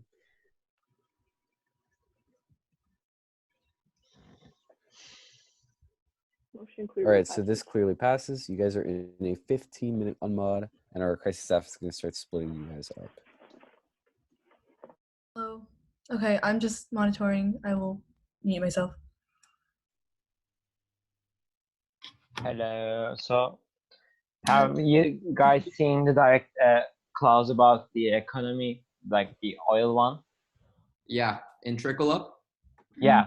Can I just say that I would rather we didn't have anything to do with oil. Okay. It's a little bit of a complicated subject. Yeah. I agree. Mention oil. Yeah. Like, okay, firstly, just so you know, the technology on Greenland drilling has not been established at all. So that'd be R&D on the first place, because if they'd had that technology, they would have done that a long time ago. Number 2, Greenland's primary export has always been fishing. Okay, right, I know, I see your concern, but fishing is kind of dying out as more like artificial farms serving meat. If you want to get oil, just melt the ice. We are Trump's cabinet. We don't believe in this climate change or anything like that. So we're fine melting the ice. We should be fine. I see we just melted. No, it's not about melting or not melting the ice. It's about the scientific basis where it is completely detached from reality. There's simply not the technology. Trump's cabinet. We don't believe in science. If I may, I have an idea here. I think you mentioned research and development, and if we want to address the Greenland crisis while also trying to save the economy, which I definitely think we should do since we're trying to have as few directives as possible, then we should just do what you mentioned, which is instead of going straight to drilling, which you make a good point, especially as EPA director, might be detrimental to a variety of ways. Why not? I'll change the clause to make it allocating money towards research. Yeah, if I could just say something for a second. I definitely agree with what Griffo said. I don't think that it's a realistic approach, although I do admire like the idea behind it. But if we're gonna include that, then it's probably gonna end up being like dividing the question, and then like that's not really gonna be effective if that's the primary way. I see it's like the first clause and the first target of the directive. So I definitely want to pass something in relation to, you know, making economic surplus off of the island, but I don't believe that investing in oil instead of like I want to hand it off to Griffo again, and just like so he can explain a little bit more about the main industry of Greenland and how he wishes to incorporate that. Okay, so to my understanding, the main industries of Greenland are as follows. It's fishing, followed by tourism. Okay. Which is rather strange. You wouldn't expect Greenland to have a huge amount of tourists. You're on a laptop. Google GDP of Greenland. See what comes up. I understand that, but I understand that it's a very low GDP country. Or low? It's I have a question that I don't understand yet. I don't know. I don't have it pulled up. I understand that, but at the end of the day, it's not. Look, if drilling was possible in Greenland, it would have been done already. Like, we're not the only people to think, oh, there's oil reserves under here. Okay, how about this? How about this? I have a lot for a solution, okay? Let us include a clause saying before we do anything with oil whatsoever, we will pour a bunch of money, that amount will be determined later, into R&D, research and development. So that way, before we even start drilling anything, we at least make sure we at least know what we're doing and don't accidentally blow ourselves up. I'm adding that clause right now, guys. Yeah, add that clause. I suppose that's a fair compromise, but I still have to say that it's not really realistic, but it's okay. Okay, then let's do a realistic solution to the Greenland problem. Greenland's second highest income rate, it comes from tourism. President is Donald Trump. Okay, so The issue with tourism is that it's the middle of the coronavirus. In the middle, I mean, you know, we have to deal with the cards that we've been dealt with. So I think if tourism is a target, we can add that on. If tourism is a target, we can add that on. Trump is going to invest his money. I don't even know where this money is coming from anymore. Into building It's coming from us. It's coming from the a new hotel. So if tourism is a very important and prominent industry, and he's going to build his hotel, and, you know, we could just advertise the hotel. I'm okay, but first I think we should add at least a subclause, because right now there is a golf course actually in Greenland called the Golf Club. Yeah, So I feel we should add a clause about, like, making Trump happy about this and making sure he has no doubts whatsoever about his purchase. Okay. Another thing I'd like to raise with you guys would be the lowering of interest rates, because to my understanding that was a. Have you guys considered that it might cause a liquidity trap? You know, a la Keynesian economics.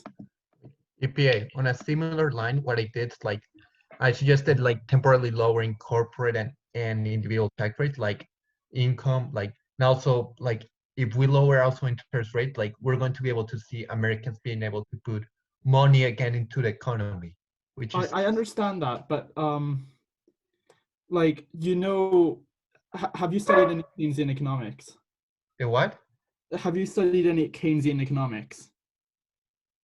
I'm familiar with what when you lower interest, essentially, the more you lower interest rates, the less your actual monetary policy is effective. So essentially what you're doing is you're taking a huge cut out of your power for your monetary policy in the future. Essentially, any policy that you pass after this point, after you lower interest rates, will be less effective because of the liquidity trap. People will be less inclined to spend, because once they realize that interest rates have fallen to a certain amount, they might not reinvest that, because they realize that, for example, the money that they put in their banks are not actually losing money at the same amount as we usually do. Yeah, I think that I agree with that. He's super smart. I'm just like, So instead of maybe like, I think that tax breaks are going to be very controversial, especially because, you know, Trump is very big on keeping up the economy. I don't know what happened, because whatever he did just now did not do that. But how do we feel about, like, in real life, the stimulus checks? Like, how? It's an excellent idea. It works theoretically. I mean, but okay, maybe what we can say is after, like, we can make it a two-part thing. Like, before we handle the situation with Greenland and the economic instability there, and then as we're progressing with that, we can, instead of giving tax breaks, give stimulus checks. And then it would be need-based first, obviously. So I got a question for you, Betsy. So two things. First of all, you're very right, Grifo, about Keynesian economics. My only question for you is why in the Trump administration we're going more towards the left side of economics instead of towards, like, Milton Friedman, which you may disagree with, but that's the approach that most Republicans would take, although you are EPA, so I understand. But I want to go back to what you said, Betsy, because it looks like we're talking about two things here. One is Greenland, and the other is oil, and we were talking about tax breaks. So right now, there's a clause. It is clause 1, subsection C, and that addresses Greenland fully. So right now, all it does is research and development, but I want to make sure there's some consensus. Should I also add a clause about fishing and about tourism, or are we not in favor of that? I think it could be a subplot, like we're all handling all of Greenland's think- economy in one So shot. yes or no? Just I guys. think Yeah. adding. Yes. Hold on. Yes. Okay. Can we divide the question? Can we say maybe add fishing, but I think that tourism might have a detrimental effect in the future. Do we all like tourism? We are in the middle of Okay, a hold on. pandemic. We can't Tourism, go around we should telling definitely people have to go. tourism because that way it gives like the regular folk, the plebeians of the country, a way to view Greenland, if not through their own pictures on their phones, other people's pictures, and so that way they at least know Greenland and don't just think it's a cold wasteland. But you're right, we shouldn't just open the gates and allow the masses in to just spoil the land. We should have tourism be limited, but we shouldn't cut it off completely. Can you lower your microphone, please, Eugene? Could you not hear me at all? Yeah. Oh my god. You could talk clearer now. Wait, hold on. Did I just talk and nobody heard me? We heard you. We heard you. Oh, okay, good. It's just that it was like weird and. Oh, I'm sorry. I'm sorry. I didn't realize. Yeah. It was like hearing the voice of God from behind you. Oh, yes. Also, we have to talk about merging. I know what the. I think we're actually on the merge our paper, or you keep it the same. How many directors are on the floor now? 6, I think. 6 or. Currently, that one is no longer. It's been merged. So prevention of looting. We'll be right back. Yeah, I currently have 4 directives, and that is not merged. Like considering that they weren't merged yet. The issue is, I think the ones that we can merge have been merged. I'm not sure. Is that the case? Can you confirm? Like, okay, we understand that there's other groups that are also thinking about merging, but if you guys can successfully merge yours, that's favorable for us because that shows that you're being diplomatic. But again, like I know that I understand that there's 4, but even if you guys want to put it down to 2, like we would still be. I mean, this has already had like 2 directives merged into it. I mean, we can merge again. I'm not opposed to it. I'm just thinking like we've got 11 clauses. Each one of them has a subclause. It's got a lot of ideas in it. Although, I mean, if somebody else wants to merge into it, obviously. Who did you guys merge with originally? Like, what was the original one? The 2 separate, the trickle up, and then there was another. Okay, it was something about oil with Larry Goodlow and I. We were working on that one. And beat up that oil. Yeah. Merged it. No. It's merged right now. And we were working on a directive to stop the looting on the West Coast. So we integrated that as in, economically we hire more National Guard. So you the looting and trickle up. Okay, perfect. That's great. Then you guys are good. Okay. We have merged all of our directives right now. I think. Wait, hold on. Is this wait, what was the name of the PR thing we're gonna do from one of the previous directives? Kopu, yeah. Okay. In regards to Kopu, I have an idea for a loyal. This guy, he's a very loyal Trump advisor. Does whatever Trump wants. His name is Alex Jones. Do any of you know of him? Of course. I think we should make Alex Jones head of Kopu. Why?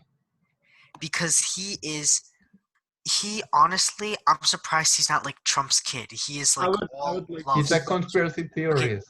I would like to No, he's not a conspiracy theorist. Alex Jones, everything he says, everything that comes out of that mouth of his is all true. I think I will make I think this will make Trump look like a laughing stock and something much. No. On a serious note, guys, hold on. I'm reading through the directive right now. Does anyone have a hand on 1C1? Allocate $XXX to a research and development. Yeah, I'm there. I just didn't know how to. What is 1C1? Someone is working on that's the wrong one. We're going to allocate, right? 1C. Oh. Yeah. So. Okay, for $XXX, just put parentheses, insert amount. Well, let's just put an amount. I'm bad at. Okay, fine. 20 million. No, Sound let's good? just That's a lot. say Like really allocates a support, like, just, you could just support it with money and don't specify limits. So you just want to say give money to R&D. Amount will be determined once R&D is done? No, give as much money as they need. Okay. I don't see any problem with that. Say let's do it. Allows Greenland to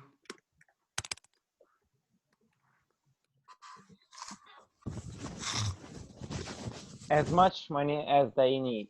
Well, that could be attacked in a moderated caucus saying, oh, they could ask for $1 trillion, and then we would have to give it to them. So I'll just say, okay, all right. You know what? Okay, fine. If they say, oh, $1 trillion might be too much, fine. Put $1 billion. Okay, can we okay, now that that's like more or less settled, I have obviously we see that there's a huge gap.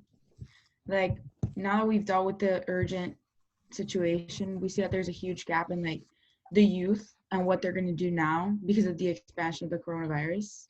Okay, well, no, I mean, I'm sure Trump's TikTok that probably helped connect to the youth in a way that inspired them. So I think that we should do Okay, more right, but no, there's activities. still some youths that are going through some crazy liberal phase or something like that. You should let Betsy what talk. So what I suggest is have everyone who has a TikTok can we make a TikTok. Let's make a joint Zoom TikTok. Galia, can we give Betsy the chance to speak? Sorry. Thank you. No worries. Although your idea is very tempting, I'm referring to more of the serious aspect of what's gonna happen with testing. We are already as of this session in March, so we are having the increased expansion all over the United States. So if you guys take a look at the directive, I sent it out if you guys need the link again, just to deal with how we're going to execute from now on the tests, as well as because I mean we are here and we're being impacted by this in real life. So I think that if we don't address that aspect of the issue in committee, that would be a huge gap between what we're here to do. So if you guys want to also and that would also help with getting back Donald Trump's supporters, because we can also include awareness because of the new updates as the last clause. So I think we could definitely work with coordination of press releases as well, if you would add a clause on there about all of this that's occurring. And if you guys, are you on the document? It's very important. It's very important to realize that right now, Trump is under a great primary challenge, and maybe under President Monachin or a Democratic president, he will not approve of the policies we have right now. So we have to act now and act decisively in favor of what we believe will help America immediately. Yeah, and you said you wanted to merge something that you had about education with this one. So if you just share it on the chat, we can I had two things. It's already in your education one, and I talked with Laura. My directive has been merging to yours, so my stuff is already in yours. Okay, perfect. Also, whatever happened to Mexico Corona time, it's just kind of there. Well, it's late, but it's just kind of there. Okay, well, hold on. If all the people are leaving to Mexico, I mean, yeah, we never did anything about that. Okay, right. Okay, wait. Okay, but I mean, they're leaving. Those people, they probably have corona, or they're getting corona in Mexico. And Mexico doesn't have as good as a healthcare system as here. So if they get sick and they want to come back, they're still technically U.S. citizens, so they could come back, as I'm pretty sure the travel ban allowed U.S. citizens and permanent residents to return. We still won't allow Mexican citizens to come over here. So once they realize the mistake they made, they could fix it. But we can't just do nothing about it and then hope that they fix the problem. We have to act ourselves. Okay, well, I mean, if they're gonna stay over there, these people, they're the Americans. Are they who are they exactly? Wait, okay. Wait, so is the current logic that we'll let them go to Mexico, contract coronavirus, and once they get that they've made a mistake, we'll let them come back here with their Okay, virus. well, no, they're gonna be quarantined for like 14 days. Okay. Where are we gonna So- quarantine them though? Because like once they get to the border, they're coming into contact with our citizens, Border our guard? workers. So Okay, we're gonna so- quarantine our workers too. Like, Okay, so how about this? on the floor right now? Okay, so how about this? Let's just put a directive, close the U.S.-Mexico border. Just close it. All of Period. it, where are even we? trade. Where can we even Enjoy. include that? Like, Guys. we have to merge it to something else. If we Okay, fine. Okay, fine. In can't- the education one, just include a separate clause. Close U.S.-Mexico border. Eat How that is- all up. No, in the trickle up economics one, we should have. Okay, fine. Trickle up economics. Oh my God, you have a dog. That's cool. I got you, Christian. Let's just put the. Larry, can you speak quickly so we can see your dog again?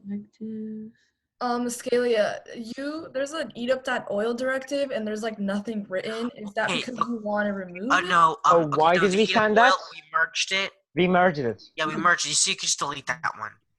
Yeah, so the eat that all up and the looting thing is all in trickle up economics. You guys are good. You guys have like 20 seconds left, but Oh wait, so is the folder updated? Oh yeah, yeah. folder's updated. Okay, so basically for trickle up economics, put a clause, close Okay, U.S.-Mexico you guys border. are done. So I need everybody to click the leave break room on the bottom right. Okay. All right, let's head out. We have 3 directives. Awesome. Okay, I'm gonna pull them up. they So did we're gonna it. start. Hey, we love compromise. Just click the like refresh it. If it didn't refresh for you, but there should be 3. I sent the folder in the chat. Oh Do you yeah, want it's me to send the it again? folder. No, I'll just go on Google Drive. It should be on there. Okay. Is it's labeled 3, right? It's New labeled folder? directive session 3, yeah. Okay. So down there, yeah. Awesome. And I'll tell you in the order I received them. Thank you, Ivanka. Great again. Okay. Is everybody back? No. All the breakout rooms will close in 6 seconds. Okay. Everyone should be next in. I'm gonna text you guys about updates stuff. Yeah, everyone's in now.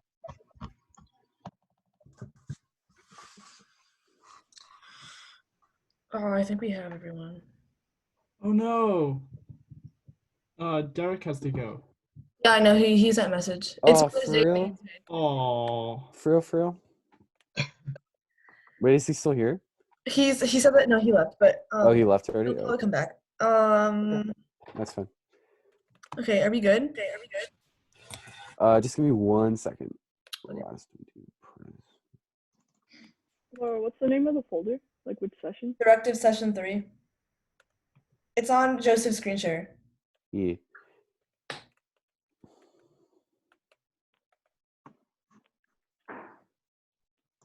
Okay. All right. Welcome back, delegates. With that, unmod having elapsed, we now have 3 directives in our folder having been presented to us. So I'm going to look favorably on the introduction of these directives. And as usual, like I love to see debate about directives. So you guys can choose whether you want to do a 1v1 or a 2v2, but it's up to you. But I would like to see debate on these directives. So with that, I will be taking 3 motions from you guys. And Rachel, you can choose. Hold on.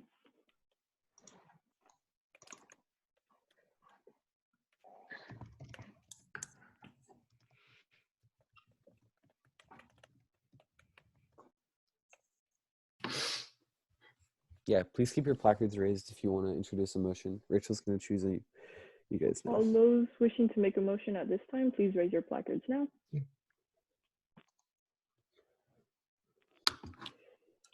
Redfield. Redfield, what's your motion? Thank you, Honorable Chair.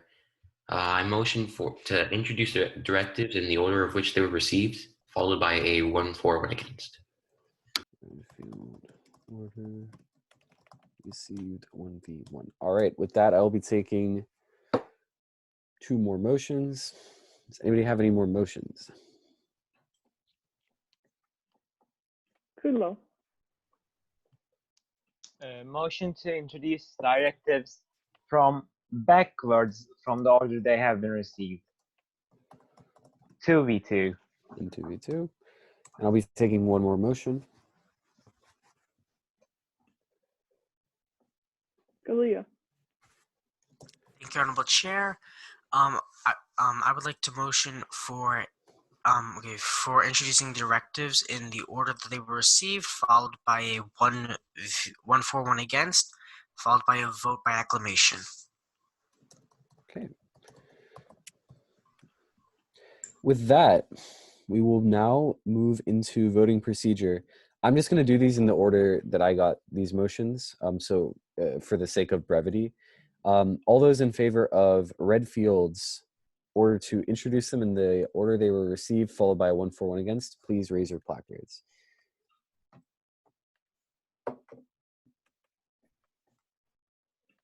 And please keep them raised.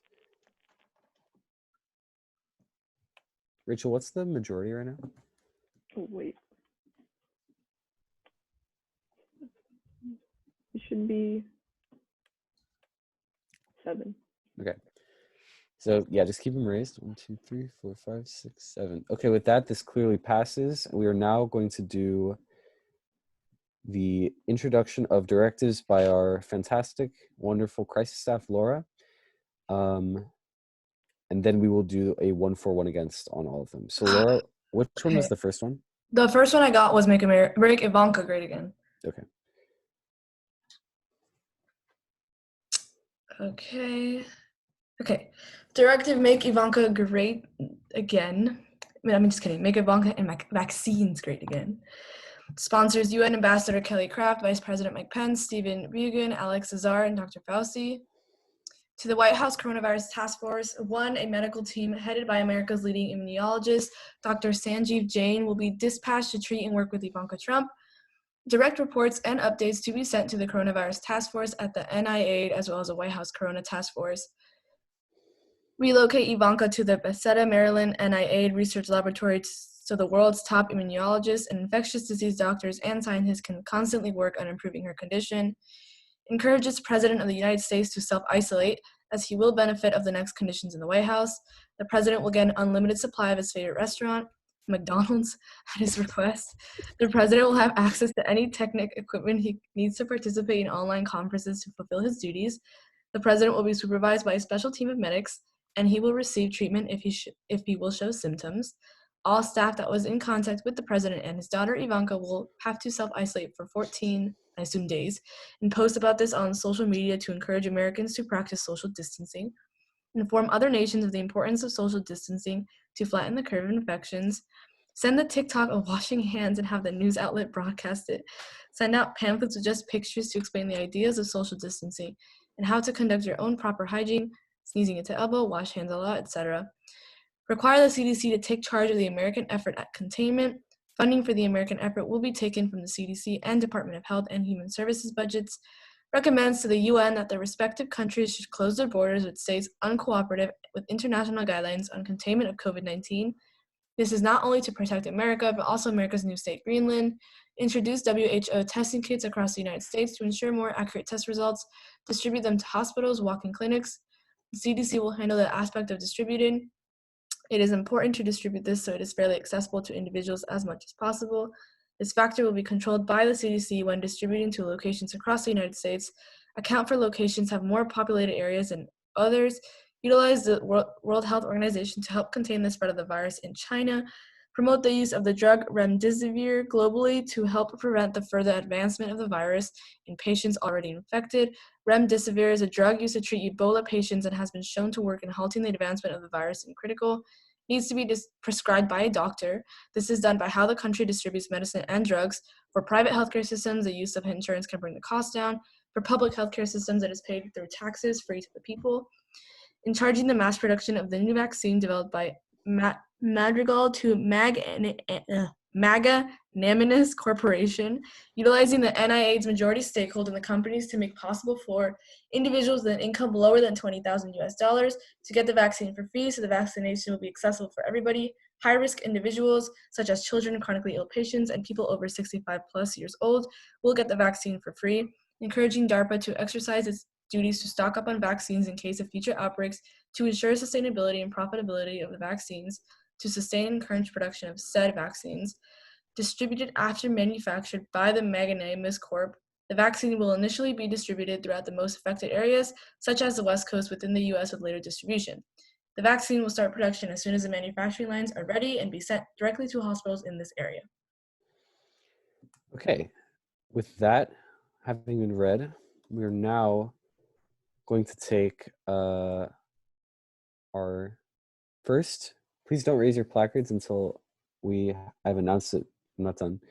We're going to take our first speaker on this directive, our first pro speaker on this directive. So please raise your placards, and Rachel will call on you.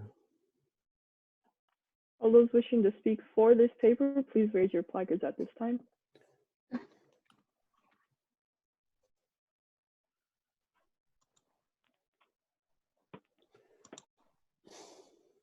Stephen Biegun. Okay. Deputy Secretary of State Biegun, you have the floor. Thank you for the recognition. Mr. President, fellow delegates, we are very happy to announce that in this directive, we have the vaccine for this disease. With the help of our German friends, the company named Madrigal, we actually have the vaccine, and as soon as possible, we will start to manufacture it and distribute it to United States of America, and also we will give it to other states in need.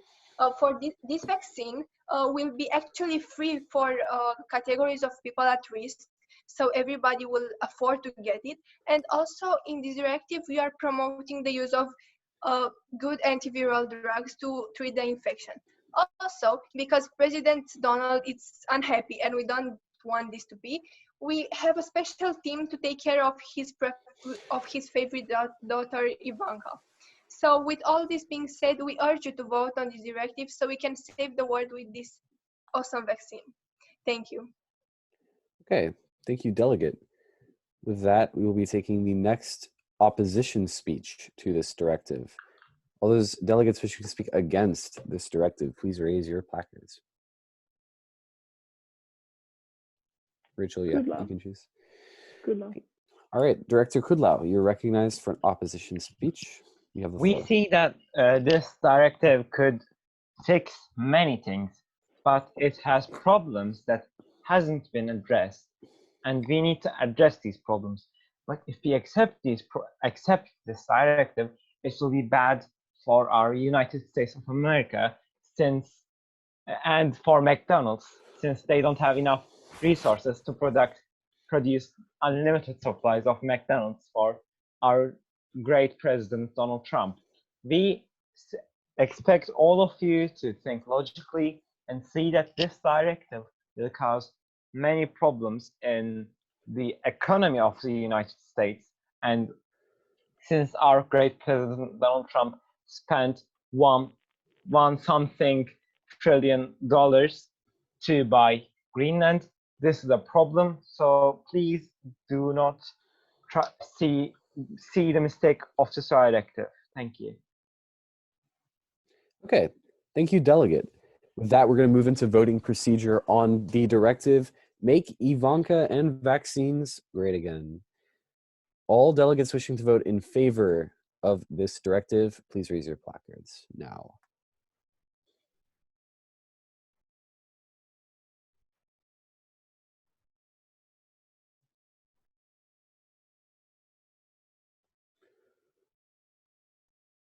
Okay, all delegates opposed to this directive, please raise your placards.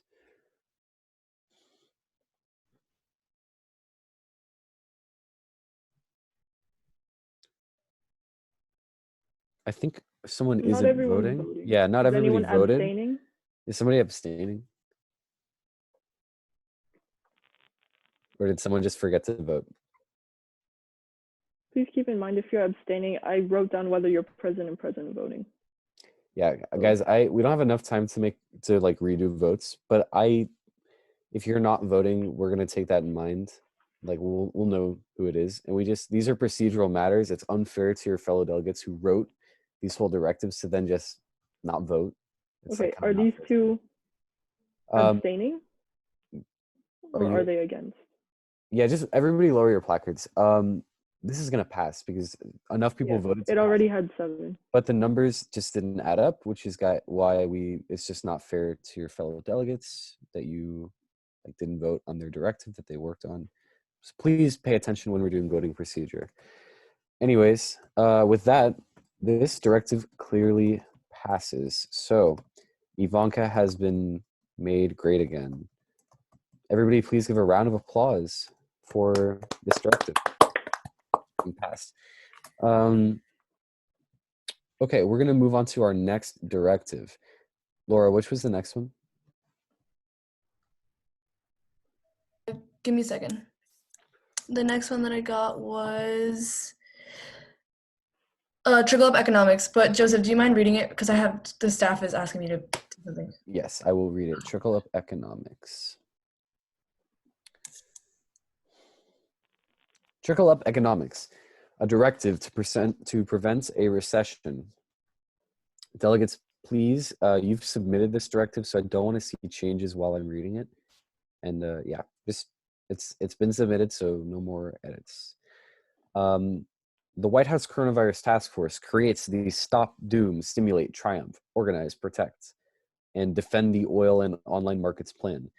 Institutes a two-pronged approach to saving the economy through defending the two most important U.S. industries, the oil and internet markets, provides a stimulus of $1,200 to any company that drills 10 tons of oil per every 10 tons, announces the stimulus to the country through the COPU app.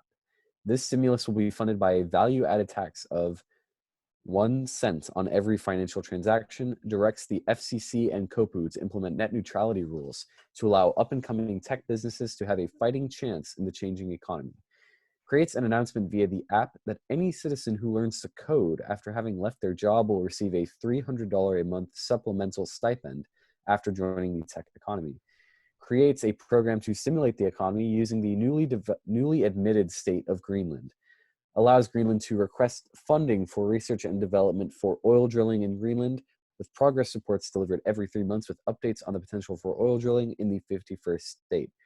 Stimulates Greenland's fishing industry in the form of removing all sales taxed from seafood in Greenland state, allows citizens to sign up to receive chloroquine, a malaria vaccine that has been shown to be effective against COVID-19, in order to stimulate the healthcare industry's economy.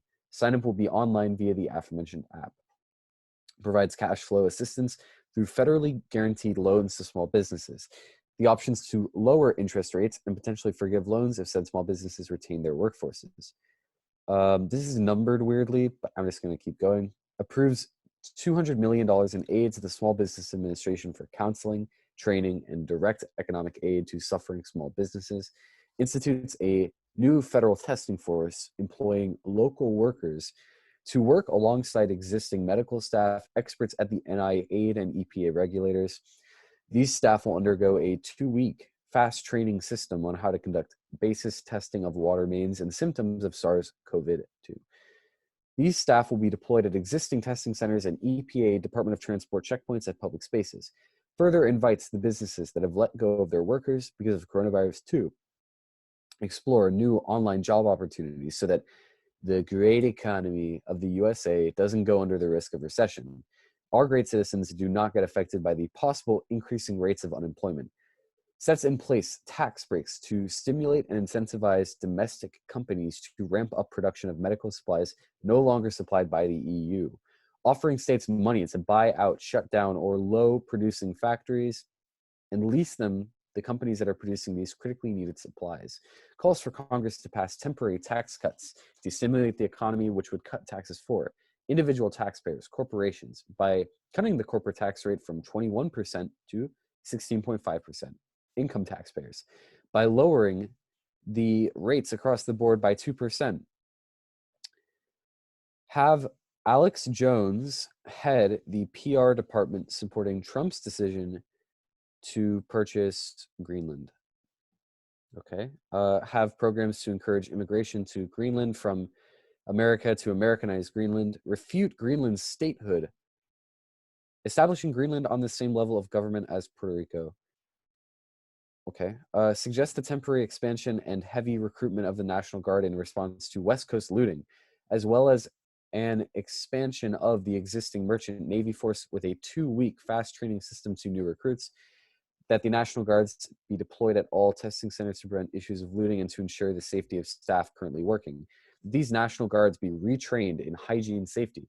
Recommends to create an establishment that will extract the crude oil from the depths of Greenland, build oil rigs so on Greenland so that when the ice melts, they will still be there. Explore the fish and to act on fishing. Be named Uto. Be supported by the Vault of the USA. Wow. So I just want to clarify, I guess, something in here that I found contradictory. Is Greenland going to be a state or not a state if this directive passes?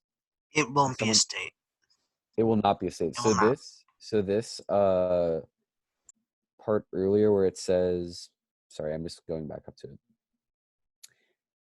Like here it says Greenland state. Oh yeah, this part, that's what I was confused about. It calls it the 51st state. It's not a state. No, it won't. I don't think we had enough time to like properly.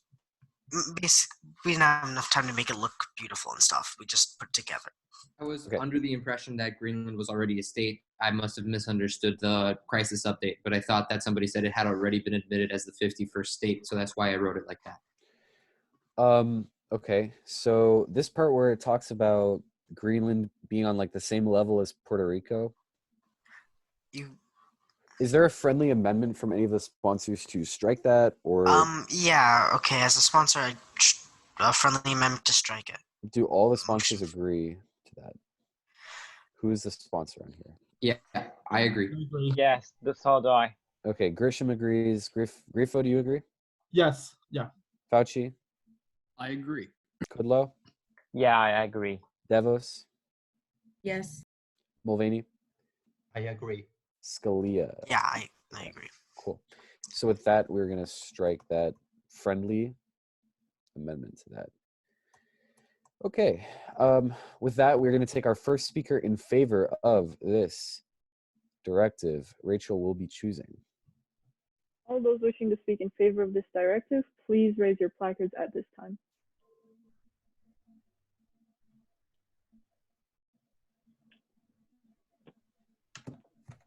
Redfield. Redfield, you have the floor. Thank you, Honorable Chair.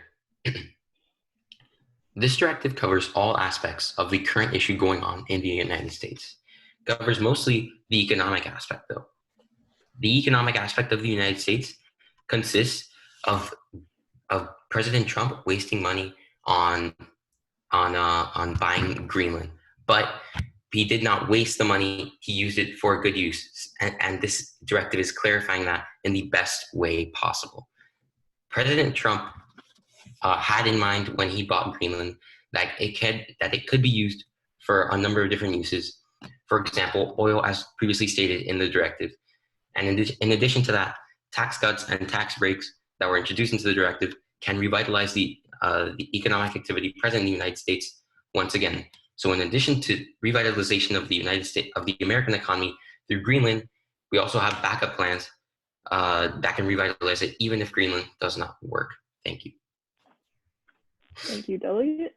Thank you, Delegate. With that, we will be taking one speaker against this directive. Please raise your placards at this time if you wish to speak against this directive. Mike Pence. Okay, Vice President Pence, you're recognized.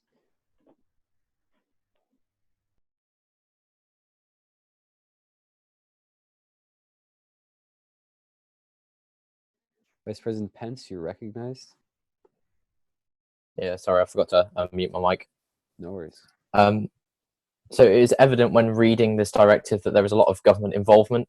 And of course, that is not something that the Republican Party would usually stand for, as we are generally against big government. If we take a look into US history, the nearest thing to this that I can think off the top of my head is actually Roosevelt's New Deal, with the amount of government interjection. As a result, this isn't going to aid the deficit that the US has. Instead, it's only going to grow it due to the amount of expenditure we're going to have to spend giving businesses these grants, as mentioned in multiple clauses. As a result, this only worsens our economic problems when trying to save them. So personally, Mike Pence believes that this directive should not pass because it has too much big government intervention and it will only drive our economy further down the drain. I yield my 5 seconds. Thank you, Delegate. I'm muted. Okay. Thank you, Vice President Pence. With that, we will now be voting on this directive, the directive Trickle Up Economics. All delegates wishing to vote in favor of this directive, please raise your placards now.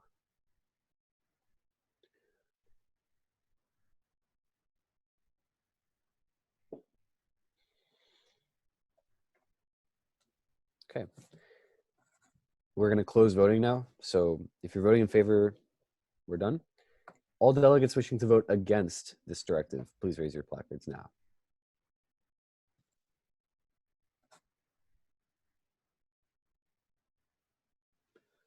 Okay. Rachel, do we have 12 or 13? Right We now? have 12. Okay. I must have just miscounted. But regardless, this directive clearly passes. So please give them a big round of applause for their directive Trickle Up Economics. Okay, and with that, we're going to do our last directive, which is entitled Education. Laura, do you want to read this one, or are you? No, I need you to. I'm busy. I need you to go. All right, and I'm going to keep going. Okay. This directive is entitled Education, Kung Flu School Evacuation. Okay. The White House Coronavirus Task Force acknowledges the importance of securing the education of the youth during this pandemic, approves the use of grants for national emergency educational waivers from the Every Student Succeeds Act, as well as the Higher Education Act and the Carl D. Perkins Career and Technical Education Act on behalf of the Department of Education, which will allow the department to waive any statutory or regulatory requirement for which a waiver request is submitted if the secretary determines that such a waiver is necessary and appropriate, such as these requirements related to assessments, accountability, allocation of funds, and reporting, permit the submission of waiver requests in which they identify the programs that would be affected and why the spread of the coronavirus prevents or restricts them from complying with the relevant section of the law, including states, districts, Indian tribes, and colleges and universities. Give the department up to 15 days to approve or reject the waiver requests, and the waivers would last for up to a year, although extensions would be allowed under certain circumstances.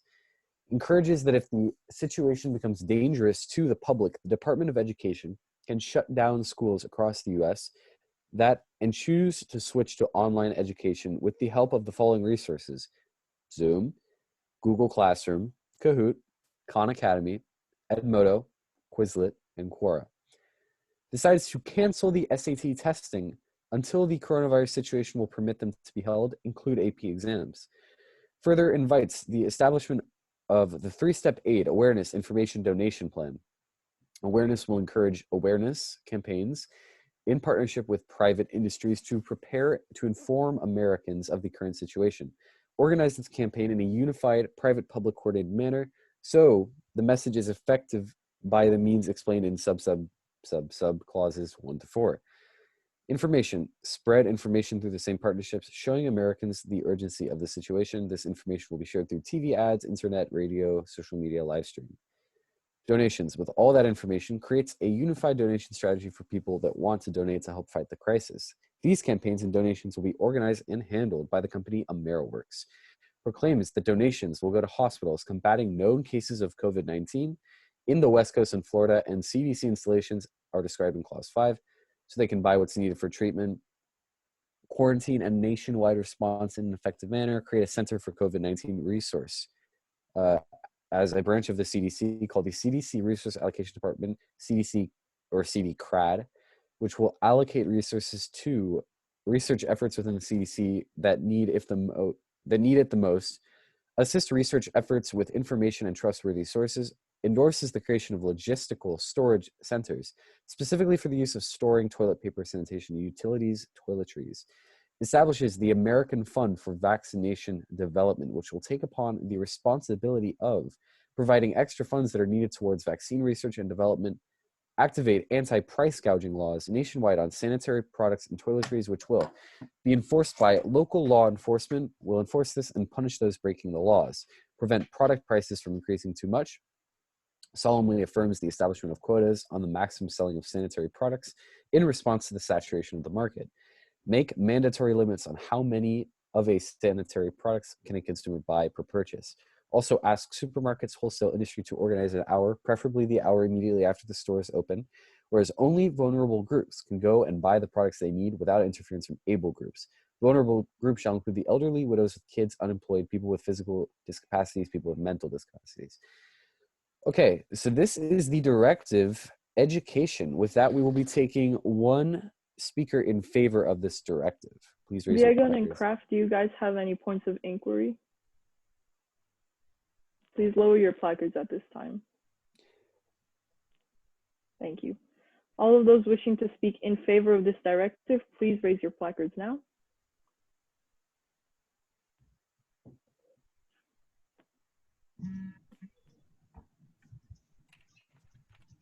Kudlow. So thank you for the recognition, Honorable Chair Board. And we want to say that our youth is in danger and we need to protect them. By protecting them, we need to shut down schools and contain them, because if we don't, they will go to school and they don't have any other chance not to go to school, and they will go to school and contaminate their friends, maybe contaminate their teachers, contaminate other people who are in the school, and spread disease even further than our government expects it to be spread among. So we should definitely run this directive, since it will help our teenagers, our youth, our country, and our schools. Because if we don't, the disease will spread to everywhere, every school and every student, even every teacher and every principal and every person who is in a school. Thank you for the recognition. That's all. Thank you, Delegate. All those wishing to speak against this paper, The against speech. please raise your placards now.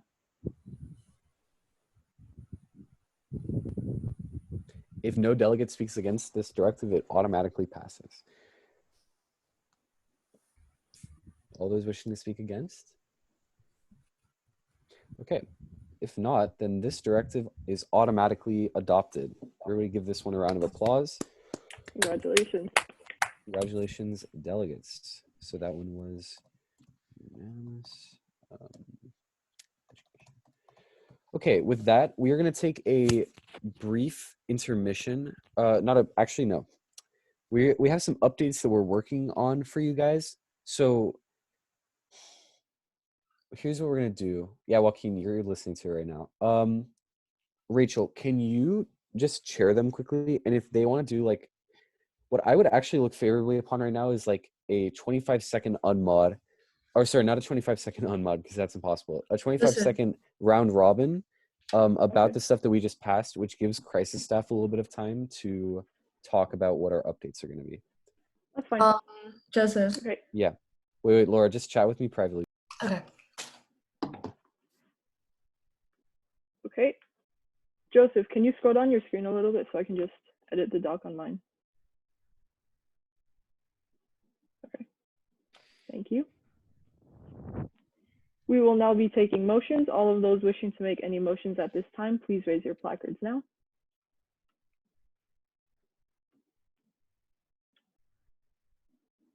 Alex Azar. Motion for a 25-second round robin. Thank you, Delegate. Are there any more motions on the floor at this time? Seeing as there are none, we will vote on this. All of those in favor of a 25-second round robin, please raise your placards now. Okay, this motion clearly passes. We are now in a 25-second round robin. Azar, would you like to speak first or last? Last. Okay. So we will be going in order of last name. So Biegun, you now have the floor for 25 seconds. Thank you for the thank you for your recognition. Fellow delegates, we are very happy that we finally have the vaccine. And with the directives that we already passed and also the economic directive, we believe that we are going into the right direction and this epidemic is now going to an end. Thank you. Thank you, delegate. Next, we have Kelly Craft. You now have the floor. Thank you, Honorable Chair. So with all of the directives that we have passed, it is so important that we pass these because it resolves many of the issues brought up in the crisis updates. And with that, now we have a vaccine. I definitely agree with Biegun, as we are now working towards a peaceful way to combat the virus. And not only that, but we can also eliminate the spread by using vaccines. Thank you, and I yield my time. Thank you, delegate. Betsy DeVos, you now have the floor. Thank you very much, distinguished chair. Well, preferably this direction that we're taking, not only to have reactive measures, but also long-term preventive measures, is very, very a good path for us. I believe that our strides for education in the youth is also very good, and I commend all the members for approving that and give a sole thank you to and just wish to do the appropriate measures moving forward. Thank you. Thank you, delegate. Anthony Fauci, you now have the floor. Thank you, Your Honorable Co-Chair. Delegates, what we have done here is we have passed these directives to successfully combat this crisis in all forms. We have found the vaccine with help from Germany, and we have distributed it effectively. Economic-wise, we have found and we have solved the problems that have ailed our economy for so long. Thank you. Thank you, delegate. Our next speaker will be Francesca Grifo. You now have the floor. Wait, just give me 1 sec. Sorry, guys. You can address Rachel as honorable chair. You don't need to call her honorable co-chair. Just, yeah, she's chairing right now. And yeah, go ahead. Joseph? Yeah. Okay. Francesca Grifo, you have the floor. Thank you, Chair. I think that what we've seen today is kind of a great step forward towards our collaboration. I mean, whether it be right wing, left wing, whether we stand on which side of the aisle, it's glad to know that we can work together when it really matters. Thank you. Thank you, delegate. With that, delegates, I'm so sorry to cut you all off, but I have just received a breaking announcement that crisis staff is officially ready to announce some imperative updates to you guys. Because we cut the round robin a little short, it'll be up to you guys after we've done all the updates if you want to vote to continue the round robin with 25 seconds. That's totally up to you guys, but we have some really breaking updates, so you guys will have to see for yourselves. But with that, crisis staff, you are free to announce some updates. Okay. So we'll start with Ivanka. So congratulations, Ivanka has been cured. She's doing so much better. She's very, very happy to see that. And on top of that, Ivanka has been. Oh, you're pulling it up? Oh yeah. Okay. I'm just Give me a pulling up the second so Twitter he can feed. pull it up. Okay. Yeah. Ivanka has become the scroll down. Oh, is it on there? Yes. Ivanka has now become the. Why are you moving? I can't see it. Sorry, wait. Ian's still tweeting them, so we have to wait. But you can just say it. Just refresh it. Okay. Oh, it should be up there. Okay. Ivanka has now become the new princess of America. Okay. Woo! All right. So, in other news, for the trickle up directive, so the stimulus package was successful. It did revamp the economy a bit, so that's good. You guys did pass net neutrality, and so Trump's ratings have jumped to 70%. So good job. Huge. Absolutely huge. Okay. In accordance to education, so switching to online was very successful. However, there is some backlash by angry parents who did not have an alternative to the SAT being canceled. So they do want to see standard, like some sort of testing, and they are mad because of that. In other good news, the elderly do have more resources now, so they are going to be a little bit more safe off. And the population has become smarter and they're more satisfied with your new education online. So that is all good. And then Joseph, I think you have some tweets. Yeah, so our first tweet.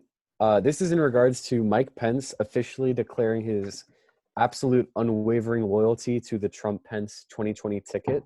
We should note that that this is the Trump-Pence-Trump ticket because Ivanka's been added as Princess of the United States. So she is officially our new princess. But it goes, wait, I should grab the wig quickly if I'm going to do this. I'll be right back, guys. There was one more. Alex Jones, there was a directive with Alex Jones. So Alex Jones has instead become the new press secretary. So you guys got to deal with that. And then Joseph will be back, and he's back. Yeah, I'm back. He will do his thing. Okay, so our first tweet reads, oh, there we go. Okay, our first tweet reads, "Never forget how much I love you, Mikey Pence, #Mikey forever." Our next one is, "I'm proud to announce my favorite daughter, Ivanka, is the new princess of America. Pence, Ivanka, and myself are the dream team. I'm so glad to hear that my favorite daughter, Ivanka, has been cured. No thanks to the Democrats. #Do nothing Dems. I'm proud to announce that the wonderful Undersecretary of Transportation, Derek Kahn, has been promoted to Eternal Commander of all things mobile. Long may his command be eternal." Okay, are there any questions on the directive updates? And then we'll do the note, like the staff updates from Joaquin. Yeah. Bugan. I have a question. It's I don't know what his name was. That commander of Supreme something is still here right now. Yeah, I don't think he is. Yeah, no, he's not here, but just assume that it's like in a background thing. Yeah, just like Secretary Mnuchin is running for president, but he's like not here. They're just kind of doing it off to the side. That's because some people have to leave, and we want them to still be kind of like participating, even though they're not here. Any other questions about the Kudo? So the vaccination situation, what happened to that vaccination? We will be updating you guys about that shortly. Anyone else? Yeah. No? Okay, so Joaquin? Yeah, Yep. Joaquin?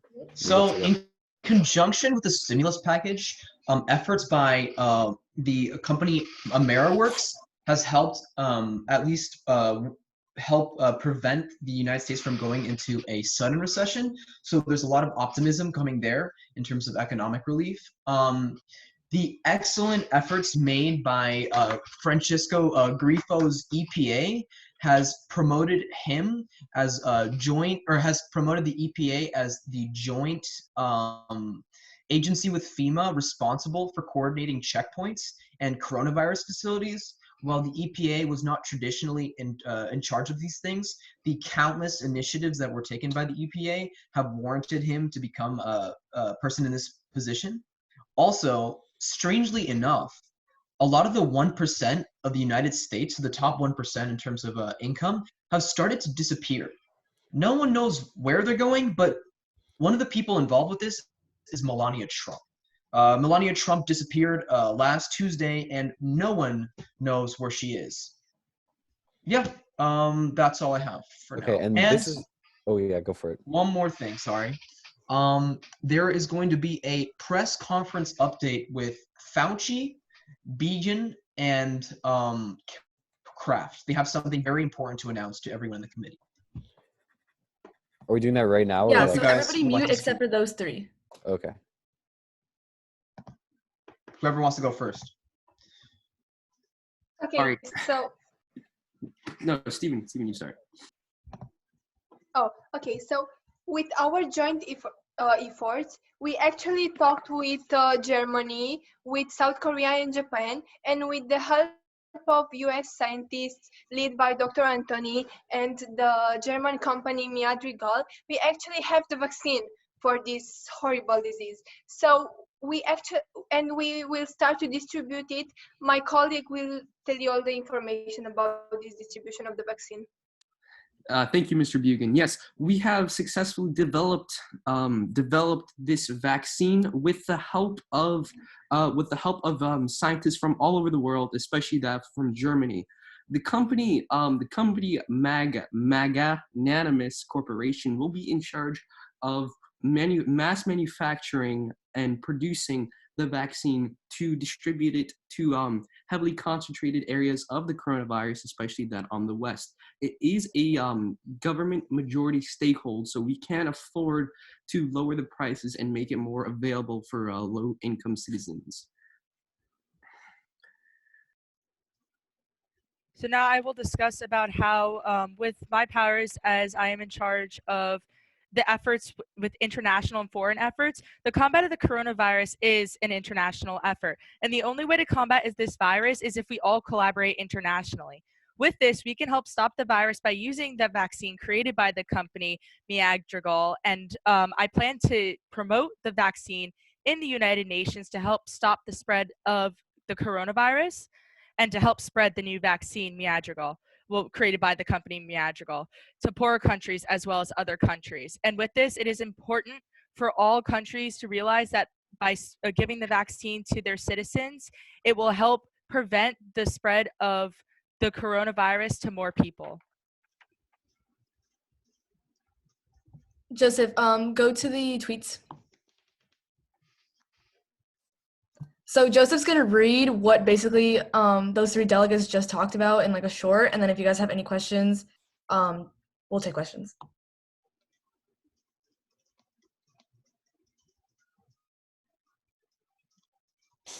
I was muted. Glad to hear our wonderful scientists have found a vaccine. Our allies around the world have once again shown that our unity is the best. Hashtag neither. Okay, any questions for Joaquin?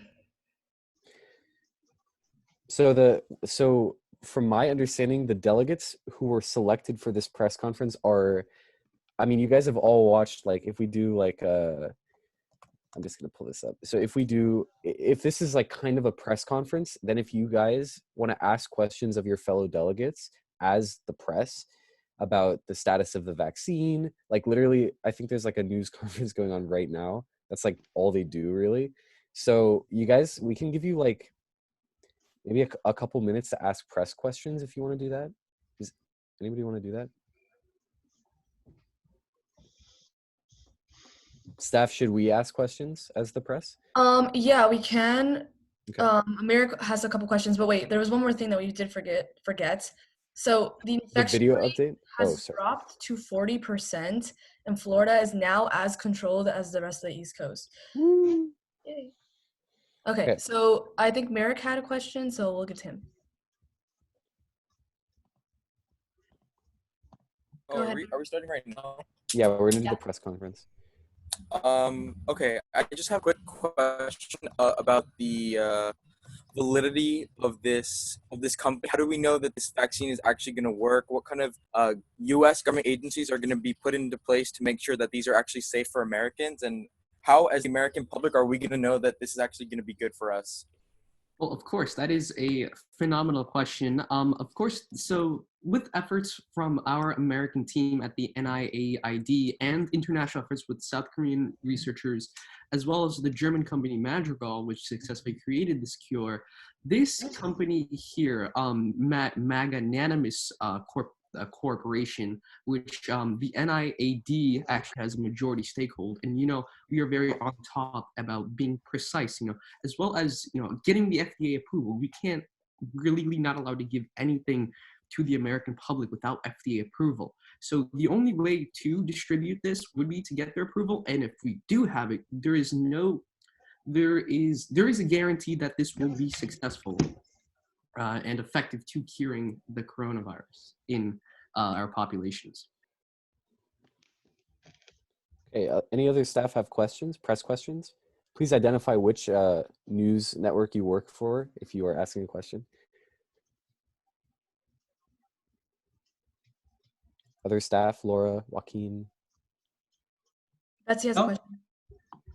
Okay, well, I'll go for it. Hi, my name is Bart Simpson. I work for CNN News Corporation, and I have a question.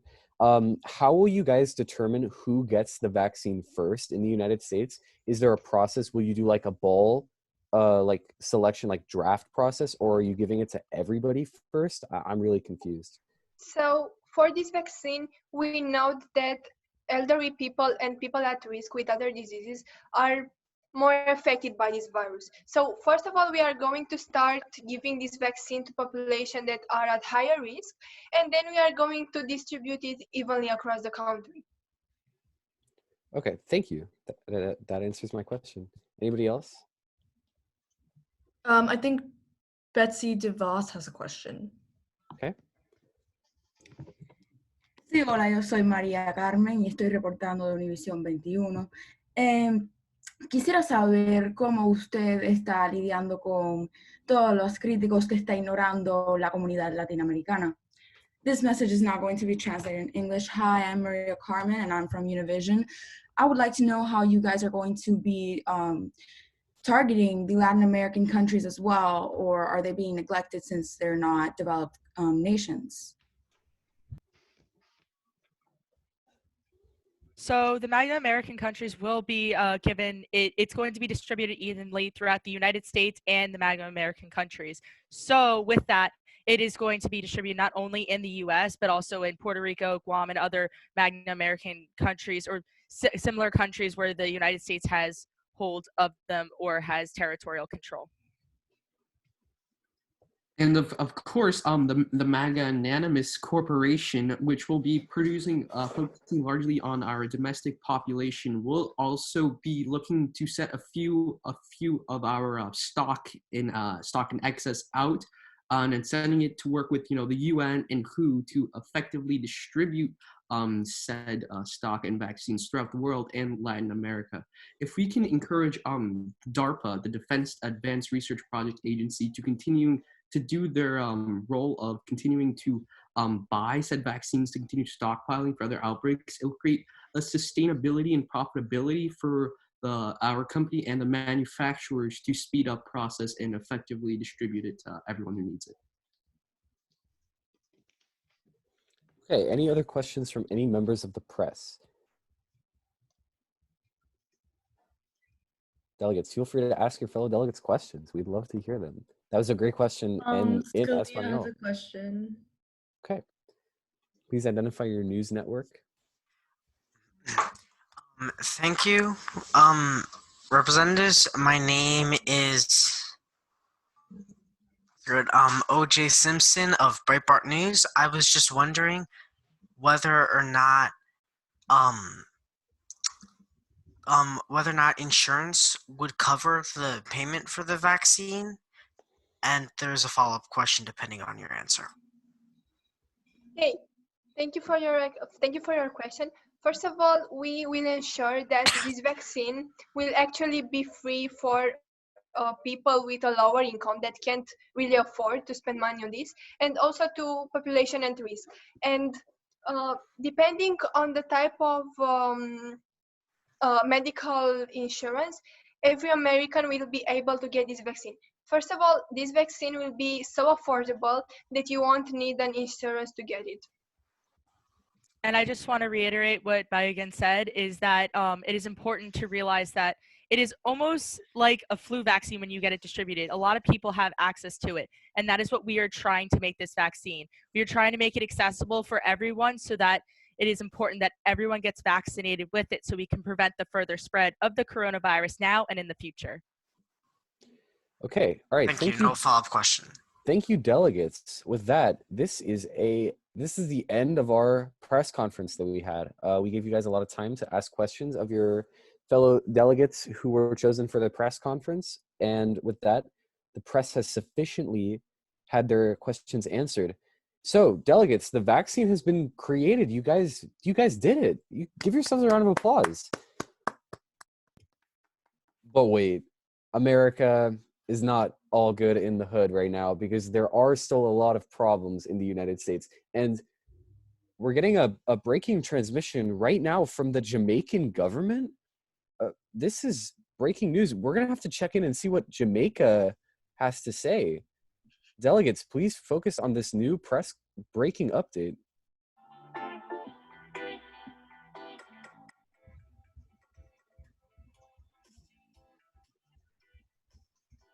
Welcome back to the Jamaican Star.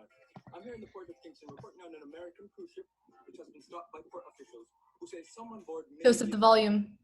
It's too low. Okay. Currently, they are not being allowed No, to put it stop. up. Put it up. I'm getting info now from the Prime Minister who says the American government has 24 hours to deal with this cruise ship before all the passengers will be quarantined. The Jamaican government has already been overstretched by this current virus, and they will not tolerate the potential to spread to our people. I have great confidence in my Jamaican people that as a country and a society, we will all pull together and act responsibly to overcome this threat. Okay, so delegates, if you've never been in a crisis committee before, this is what we like to call a timed crisis, which essentially means that you have 24 hours, which for this committee will be 30 minutes. So make a note of that. You only have 30 minutes to solve this entire crisis with one directive. Merrick, do you want to answer any of their questions about the situation? Yeah, go for it. Okay. Do any delegates have questions about, please raise your placards if you have questions. And Merrick, you can call on them. Stephen Bagan. Thank you. Because the volume was really low at the beginning, can you explain the situation again? Yeah, so basically, there was a cruise ship heading to Jamaica that had a lot of American nationals on it. You know, they were just going to go for like vacation. But basically, the Jamaican government is worried that they're infected with coronavirus. So they're saying that they're not going to be allowed to dock on the Jamaican port.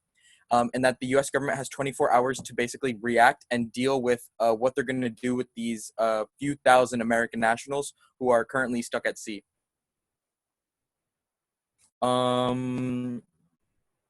Mike Pence. So when we're writing, because you said there's only one directive, are we all writing one directive together, or is only one going to be passed? Only one is going. We're only going to accept one directive. All right. Okay. So that means everybody's going to have to pile on together and work on it, which probably means we'll do a gentleman's unmod. Okay. I see. Okay. Any further questions for our Jamaican representative? Mr. Mulvaney. Thank you. How many American citizens are there in the cruise ship? And by extension, how many passengers in total are there in the cruise ship? I would say like 2,000, but like not all of them are American. Okay, thank you. Yep. Okay, any further questions before we activate this timed crisis? The other thing, I'll just tell you guys this right now so that you are aware of it before we, wait, Merrick, just give me 1 sec. We're gonna take like a couple more questions, but we also want you, you're gonna pass one directive to solve the time crisis. After that, we're gonna wrap up committee by having one law that we pass that is about what the delegates in the press conference were talking about by distributing the vaccine. So that's how we're gonna end committee, is we're gonna have one directive to distribute the vaccine across America that we're going to pass in, I guess, in the last 15 minutes. That can be super simple, and it can just be what the delegates talked about in the press conference. But this time crisis right now, you have to solve. Otherwise, Jamaica declares war on the United States, which we don't want. Yep. We can. Okay. Good. Yeah, you can answer 2 more questions. You can do Redfield. Yes, thank you, Jamaican representative. Will the use of force be encouraged to solve this crisis? Can you repeat your question? Will the use of hostility be encouraged to solve this crisis? No, not really. Like you're basically just trying to bring a cruise ship back to Miami port, the port of Miami. That's where we live. No one's declaring war yet. Well, Yeah. okay, one more And question, one more. and then we're gonna move into it.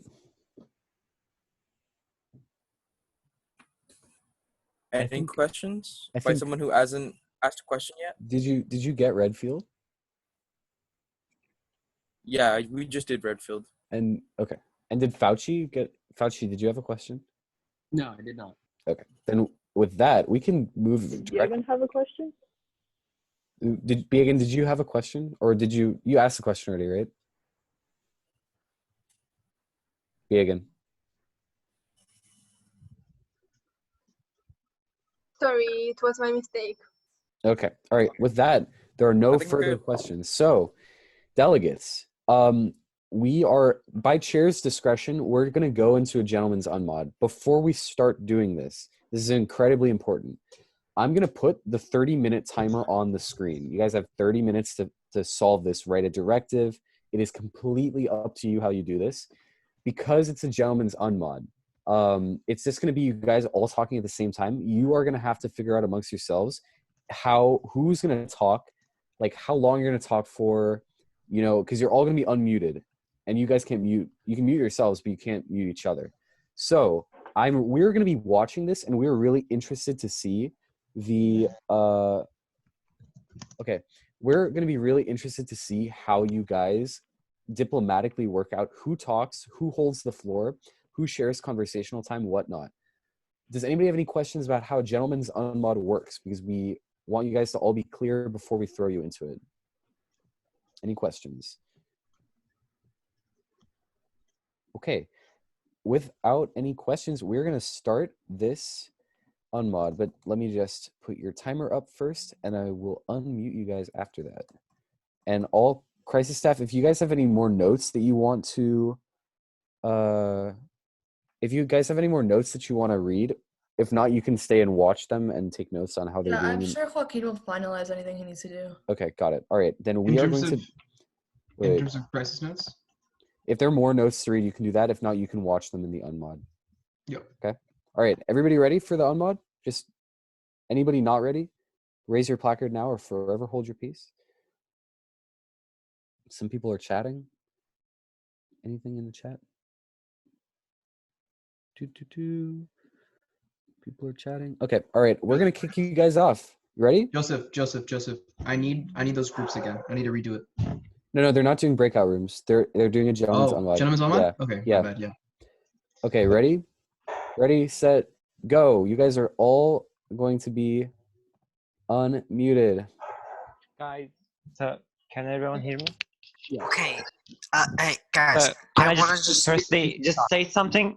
Grifo is Maybe we could go to port of Cuba and just leave the ship there, since Cuba doesn't have a problem with us right now. We should not send American citizens to Okay, communist Cuba. guys, it's a really simple thing. All we need to do is just pass a directive with two things. One, have the ship return to Miami. Two, have everyone get vaccinated. That is it. We don't need to send them the Marines, the Air Force. We don't need to do that.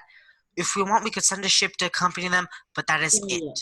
Scalia. That's all we need to do. No, Scalia. You thing we need to do is decide what document we're Miami. Sorry. Grisham, were you talking? No, Grifo, go ahead. Okay. You understand that to get the ship back to Miami, you would need these resources, such as the military, to accompany the ship, or. Okay, but guys, we can have the entire military accompanying one cruise ship. Guys, guys. should we speak by raising hands? Should we speak by raising hands? Okay. Raise hand. So yeah, we can actually send the vaccines to that ship with another smaller ship or with a plane, because if nobody, we can actually vaccinate the whole ship and people will go and enjoy their vacation. yeah, that's an idea. So Eugene, you got Stephen, please, Stephen. Yes. Sorry, I'm sick. Steph, Grisham, can you talk? So the way I see this is we don't only have United States citizens on the ship. If we did, then we could send the ship back to the port of Miami, which is the nearest port, and we would solve the crisis. But we're only in charge of the U.S. citizens, and it's not a U.S. ship. It's a cruise ship. It's international. So we should have either a ship or an aircraft carrier or something that would allow people to evacuate onto it. And as they get onto the aircraft carrier or whatever it is, they should be screened for a fever and have a test taken. So that's pretty much. Can I be recognized? That's pretty much what I have in the doc. I will vote against any directive. Can I be recognized for a moment? Yeah, okay. So Go. Clause 4 has essentially has the deployment of the Merchant Navy and also EPA and FEMA staff to meet the cruise ship staff at Port of Miami. So essentially that bit has already been integrated into the directive as of right now. That is sorted, essentially, to my understanding. So with my portfolio powers, I can actually, since this would be an international crisis, especially if there's international people on the ship, I can utilize the UN to send in people from the government officials from their country or army or wherever they have in order to take their people back to their country to screen them, get the exams and stuff. I actually have a directive already working. Many people are on it. It's called Flight, Not Fight. And we're going to send it back to the Port of Miami so we can take the Americans off, and the government officials will meet us there in order to take them and fly them out internationally, since that is an international airport. Okay. Eugene. Okay, is it my turn? Yeah. Is it my turn? Okay. So how about this? Okay, one, I don't want, like, we're not gonna put them on a U.S. ship or anything because I don't want to get like our own men infected. But here's what we do. Most cruise ships, if they're big enough, have a little helicopter landing spot. Let's land a helicopter there with a bunch of vaccines, vaccinate everyone, and then from there, we bring the ship back to Miami where we could have countries come with flights to pick up their own citizens, and then we'll test everyone for the coronavirus. Anyone that tests positive, we will test them in our great country's hospitals. If they test negative, we could send them back to their home country. If they test positive, we'll treat them here and then send them back. You should So put can that Betsy speak? Points of information, already wrote about helicopters, so just put it right there in clause 1, subsection C, Eugene. That Guys, fits. point of information. Okay, You are aware that a vaccine is different to a cure, right? Like Right, no. Okay, okay. A I vaccine recognize that a vaccine and a cure are not the same. A vaccine prevents the disease, cure stops the disease. Right, Something like yeah. whatever. Actually- So it's basically the Landing people that helicopter. test negative, we could vaccinate them. The people that test positive, we'll put them in care. Yes, Okay, yes, that's so what we should do. We should can actually test Betsy them speak? first. Betsy. Davos. Do me a favor, put me a sponsor. Okay. Davos, Betsy Davos. Do you raise your hand? First of all, like, there are 2 directives right now, and like, I don't know, like, if there's a problem with you guys merging it. No, we I don't definitely have to recognize merge it. We definitely have to. Where is the other doc? Because I didn't see that, so that's why I kept sending mine. It's in the chat. Just scroll up a bit. Wait, can you resend the link, whoever it is? Okay. I don't see So it. are we Oh, here it is. Are we just using the DeVos one then? We can just use the DeVos one. Let me add the stuff from my Okay. directive into that one. Okay, so Mike Pence. All right, Mike where- Pence, are you gonna speak?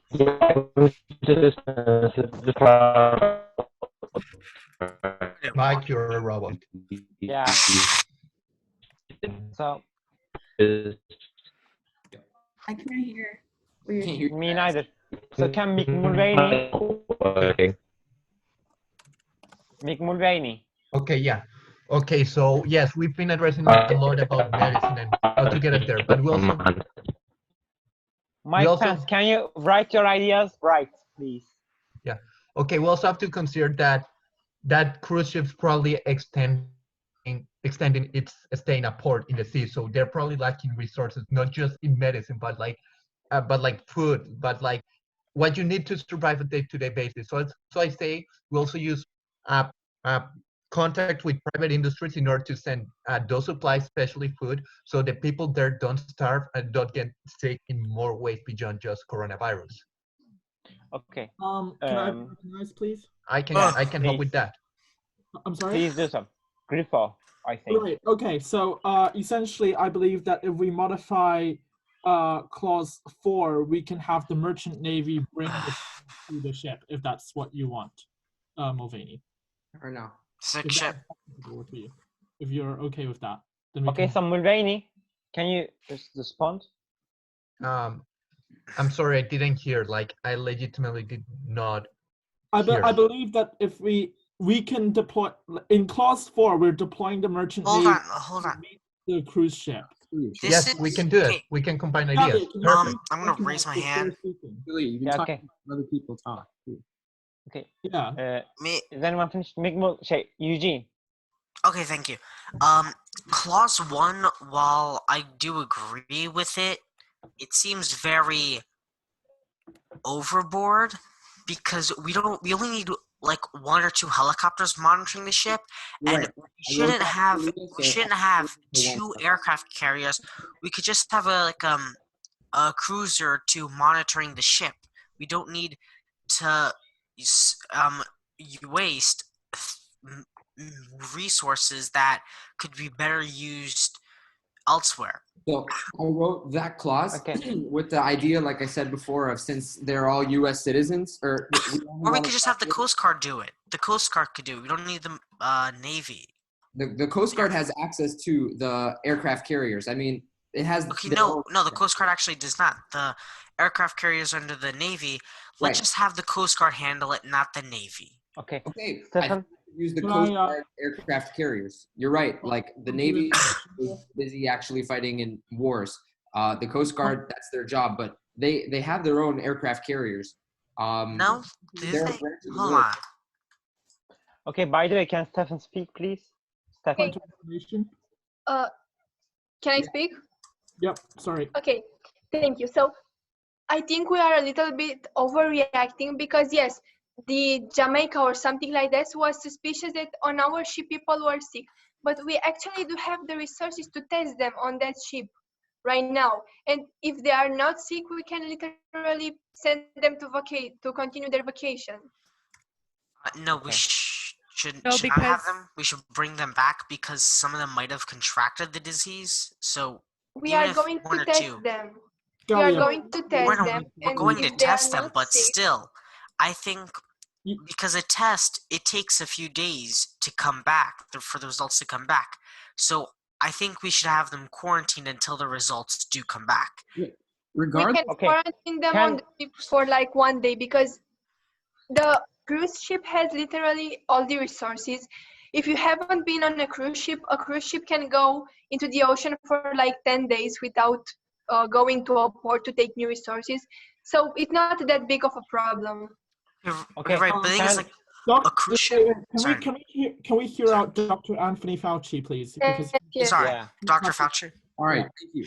Look, if you're looking at the quarantine aspect, yes, of course, it is important to contain a viral outbreak before it starts, which is why I agree with Vegan. They have their own rooms and they have enough emergency resources to keep them in their rooms until further notice. Well, of course, the Magnanimous Corporation will be ramping up temporary production so we can get 3,000 vaccines in there. And I think regardless of anything, they should be vaccinated first in case they do or do not have it. Because playing a game of risk with human lives is a game we do not want to be playing, my friends. Thank you. Mulvaney, you have been recognized, followed by Kelly Craft. Yes, thank you. Something else we need to do is that we need to find the patient zero from this cruise so we know exactly how it came and how we can prevent this from happening again. That is So- great idea. Do we actually know that somebody is sick, or the Jamaican government is suspicious that somebody is sick? Okay, guys, can everyone mute themselves except the one who is recognized? Okay. Where's the mute button? So, can Kelly speak? Yeah. So one thing I want to emphasize is that although you're bringing them back to the Miami port, we don't have anything internationally here. This is an international crisis. It's not just national. So I can use my portfolio powers in order to get them to, because I can communicate with the United Nations to send people or government officials from their countries in order to have them, especially if they are tested and they're fine, and once the 14 days is passed, I can send them back to their countries through their government officials handling that. With that, they can figure out how they want to deal with those people that were on those cruise ships then. Is everyone okay with that? Because I can put that in. Another thing is that with the point number 2, oh, just kidding. Someone edited that point. We just need to make sure that we're separating what source is guiding the ship back, because we have the Coast Guard and we have the military in there right now. So we don't want to make it like confusing, especially because we also have the merchant navy. So we need to figure out what source is doing what and how we're going to utilize our powers in this situation, because there is a way, but we can't make it contradictory or confusing. Okay, so can Betsy, then Eugene, then Griffo speak? Okay, so I would like to reiterate what you said, but about the vaccination that was mentioned just a little bit ago, I just want to like take into consideration as well, like how much of the vaccine is available as of now, and like because obviously we have time constraints and we have not been able to develop vaccine for everybody in the world. That would be like common sense. It would be impossible at this point. So if we are going to invest this amount of vaccines in this ship without people having necessarily some of them having it, what would be the best measure? Whether quarantine and then identifying from there, or just giving the vaccine in the first moment? Okay, so Eugene? Thank you. I have 2 words for you. Diamond Princess. This is exactly what happened. Essentially, if we quarantine them on the ship, we're essentially creating a petri dish in the sea. We must get them off the ship and quarantined into separate areas. Because once we isolate the passengers that have the disease from those that don't, we will know where to allocate our resources. Because finding who is patient 0, that is a second priority.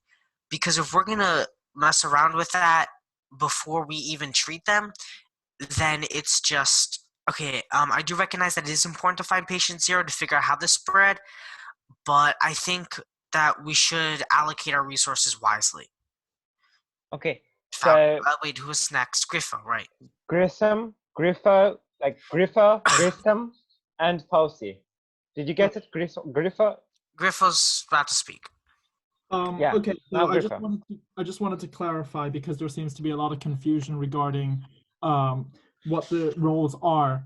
I believe, to my understanding, legally speaking, the Coast Guard is in regards to anything offshore by a certain distance, so it would not apply in this situation since the cruise ship is not in American waters.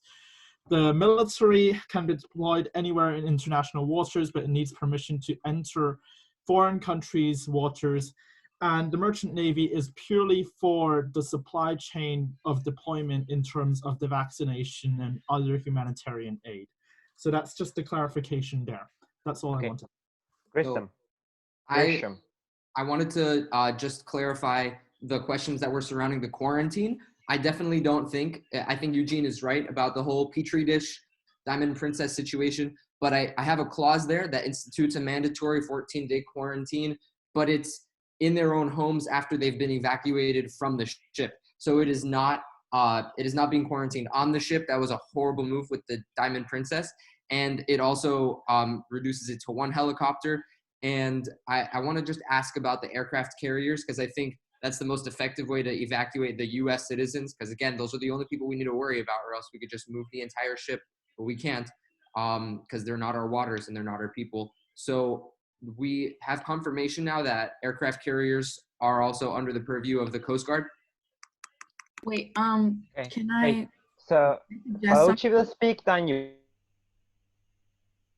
Guys, wait 1 second. I don't mean to mute you guys, but I'll stop time if it's like needed. But I need at least by like the 2-minute mark, 1 link to 1 directive, because there's so many links in the chat right now.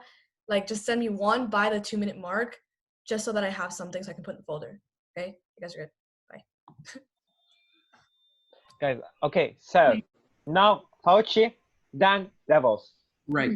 So I can't help but disagree with the idea of spreading them all out, because if you think this through logically, just by the process of like removing them from the ship, you will only increase the factor that they will spread the infection to others. So of course, it's awful that we are creating a petri dish, as Eugene said, on the ship. It is the only way to adequately address it, because by the time we get there, and if we're going with the petri dish logic, a lot of them will already be infected. So might as well keep them there, because although increase the risk that others will get it on that ship, you are only increasing the risk that others in the general population, which we can't really control that factor.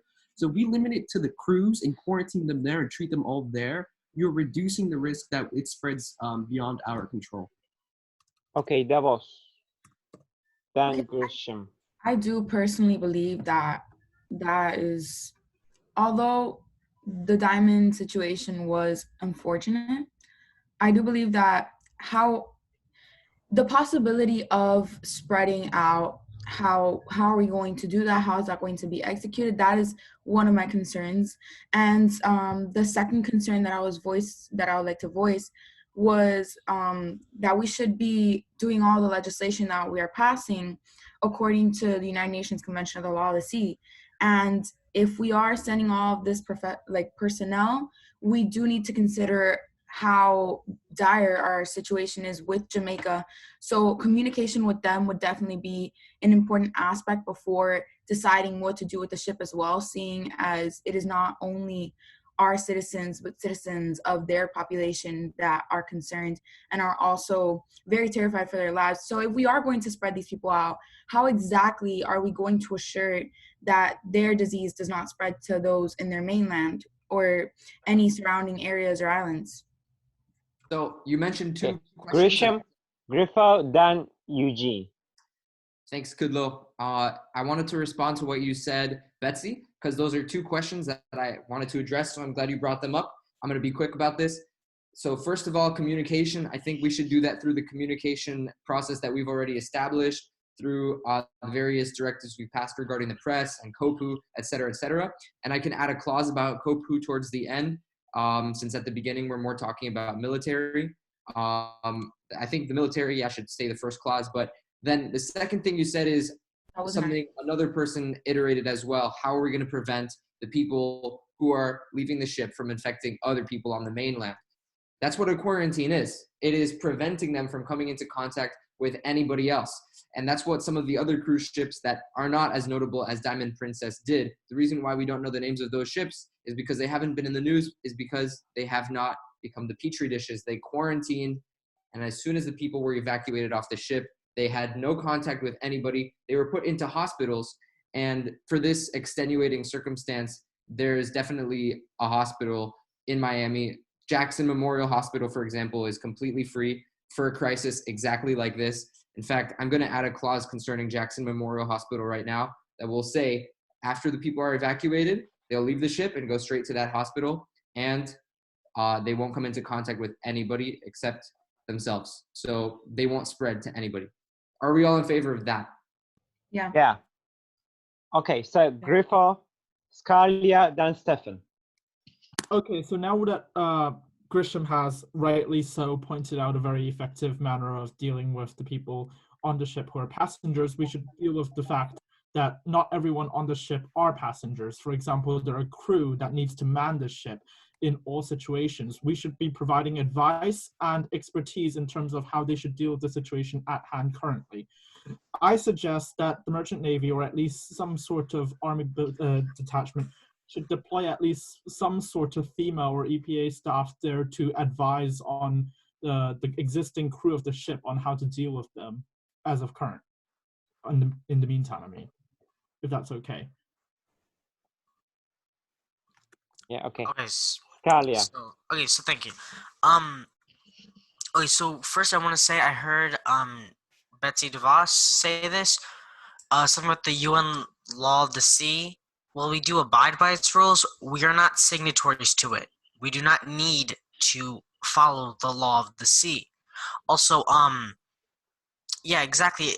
With Jackson Memorial Hospital, I think we should definitely take advantage of it, and also the fact that these ships do have crews, but these crews are definitely not American citizens. If you've ever been on a cruise ship, I will bet you $5 you have never seen a name tag that has someone's name and then USA under it, because that does not happen.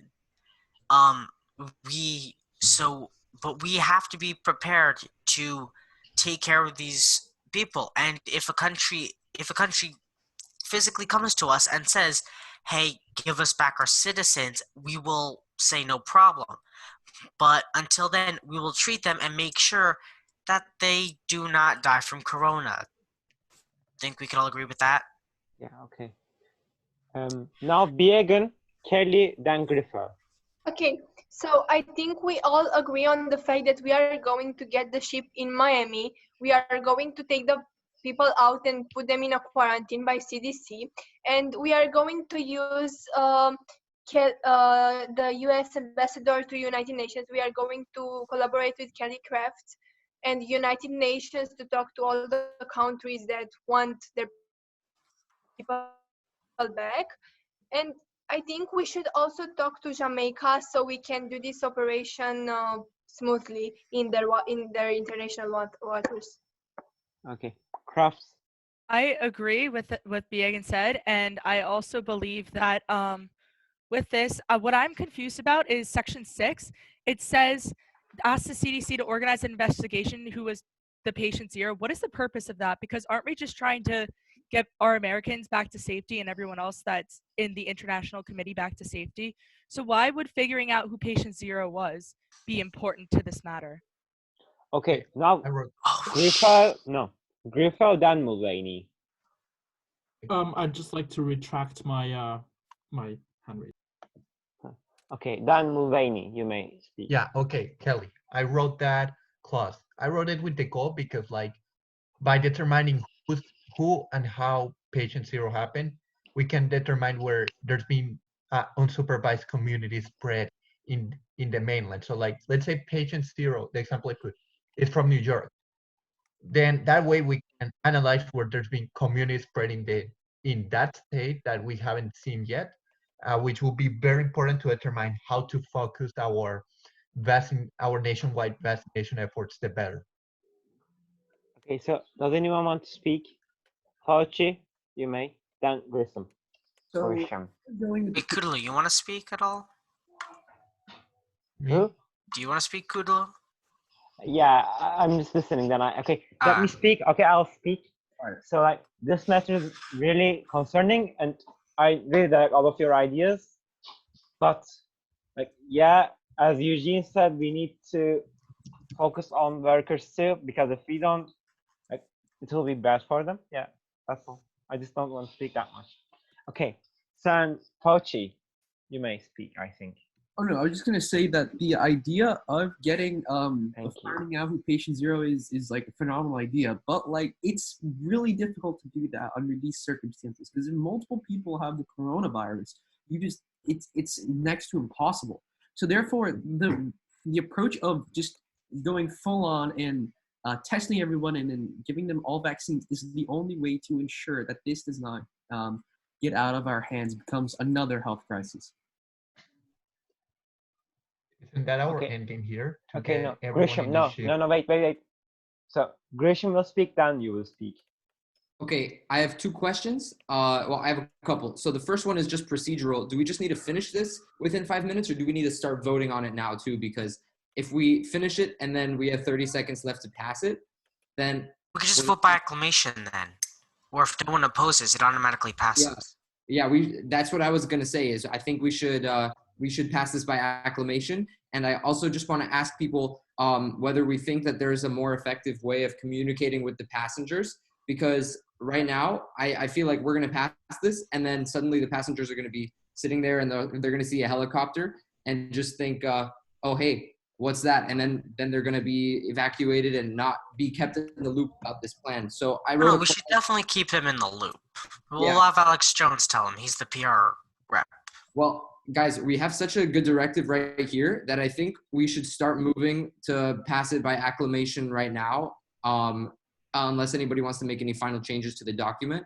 I just have one question. Got it pretty developed, so yeah, go ahead.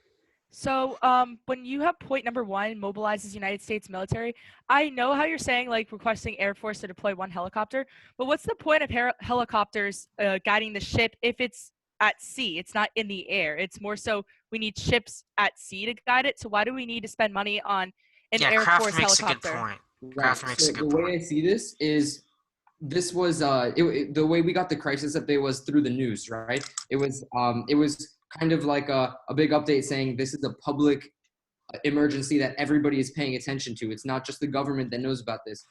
They're reporting on it, CNN, Fox, whatever, right? So what we're going to see here is there's going to be a lot of like hype concerning this situation.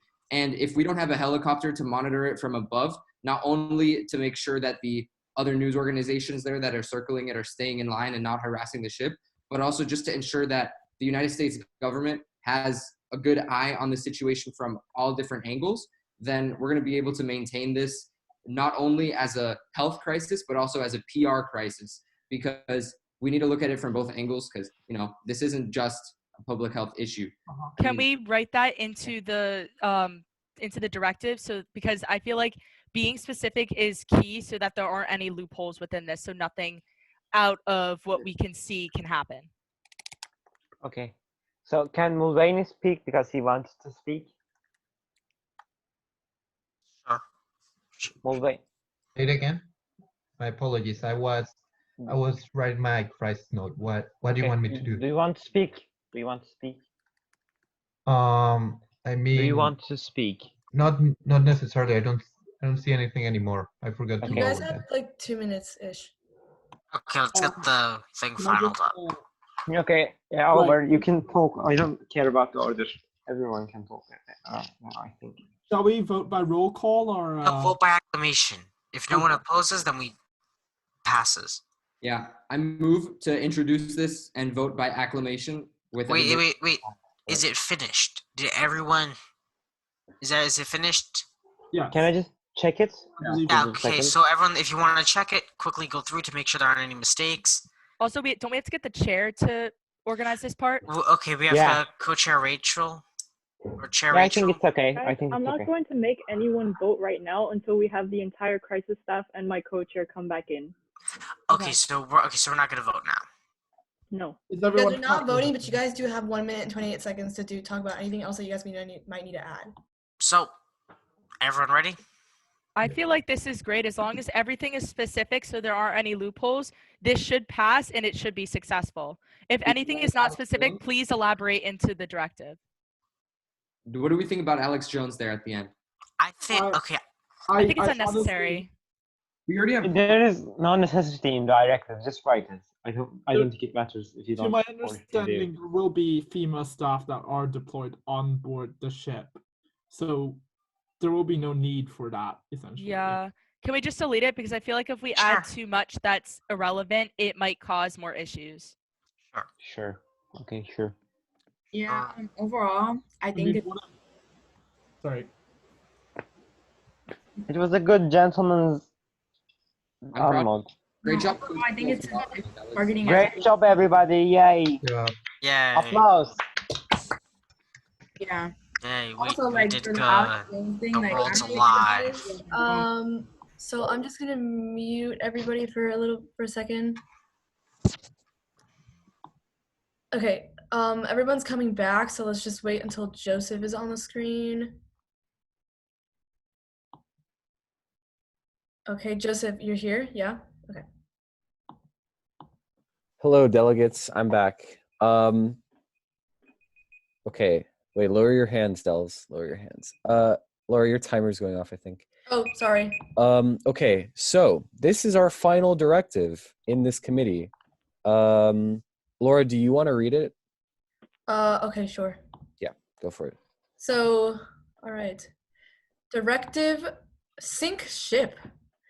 Sponsors Betsy DeVos, Stephanie Grisham, Mulvaney, Dr. Fauci, Griffo, Began, Scalia, Kraft, Kudlow, and Pence.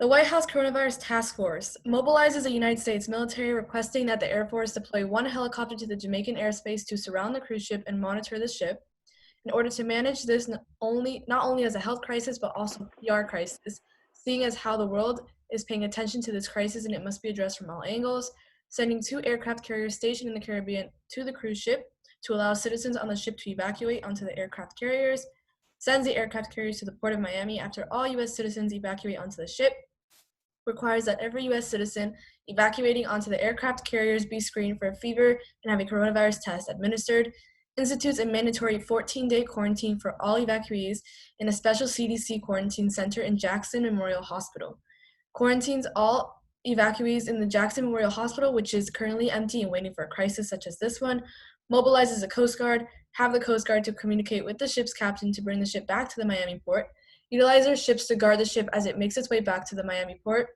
utilizes the powers of the United Nations to communicate with the countries involved that have civilians on the ship. After a 14-day quarantine for all passengers of the ship, have passengers redirected back to their countries of origin. This should be done by their own respective countries, getting informed about this issue by dealing with it in their own respective ways to bring their citizens home. This is highly suggested and necessary for all nations. 4, increases production of the vaccine by Magnamius Corp. 3,000 vaccines will be deployed to the cruise to treat all passengers and crew on board regardless of nationality, returns the cruise ship to the United States, deployment of a small detachment of the Merchant Navy to accompany the cruise ship in its return to Port Miami. The Merchant Navy shall also provide other essential supplies, such as food hygienic supplies, first aid kits to the cruise and its passengers. These supplies shall be provided through the willing private companies such as AmeriWorks. The Merchant Navy shall also bring on board a small number of FEMA and EPA staff onto the cruise ship. These staff are to act as advisory staff and ensure that all members of the cruise ship are currently in self-isolation to the best of their abilities. For relevant EPA and FEMA medical staff to meet all crew from the cruise ship at the Port of Miami.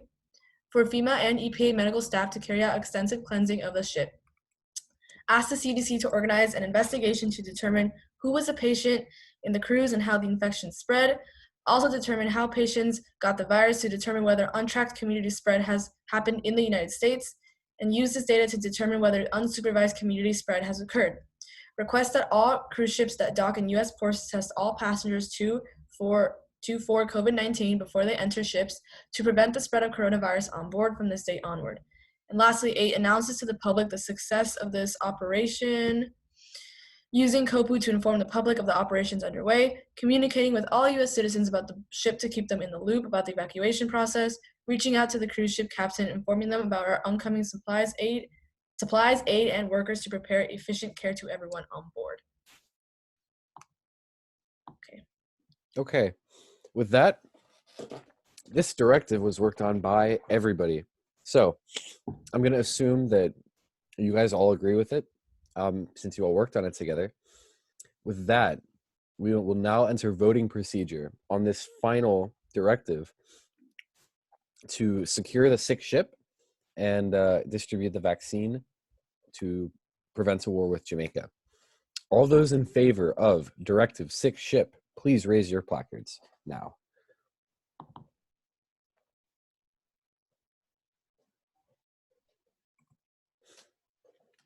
Okay.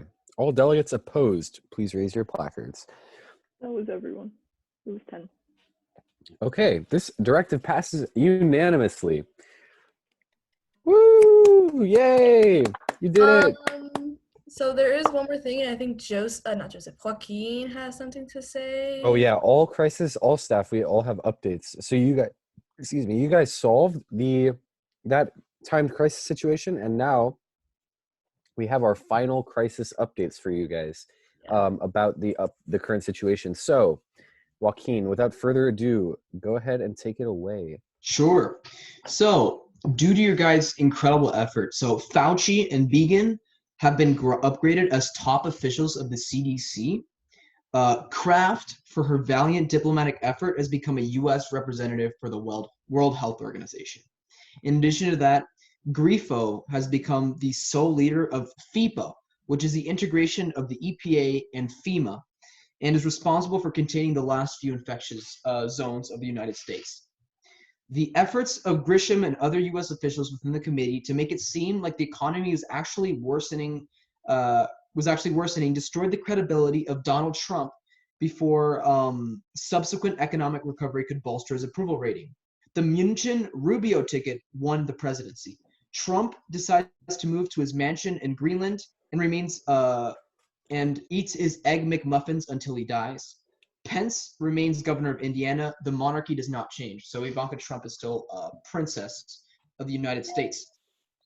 Yay! In addition, Betsy DeVos created a cult regime, and it was comprised of multiple island chains where 50% of the world's 0.1% in terms of income now reside. This brain drain has caused an economic recession and panic worldwide. Melania joins with Obama on the island, and they marry each other. They had like a secret affair.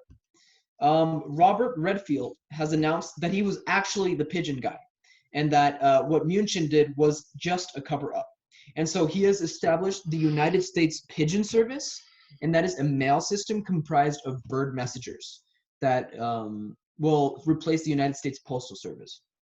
Scalia was identified by agents as the guy who burnt the toilet paper in the White House, and because of this, unfortunately, his political career has been ruined. Large amounts of oil were found on Greenland. Even though we own the country, we invaded it with the merchant marines. And so Bodie McBoatface, which was the capital ship of the merchant marine, was the head in this operation. Finally, AmeriWorks, led by Mulvaney, became the third largest corporation in the United States. And it was responsible for a lot of the economic recovery that's seen in this last couple of days, and has actually brought back a lot of primary sector manufacturing jobs. And yeah, it's become a dominant corporation and power in the Southwest. That's all in terms of crisis notes. Okay, we have some tweets. Let me just pull those up quickly.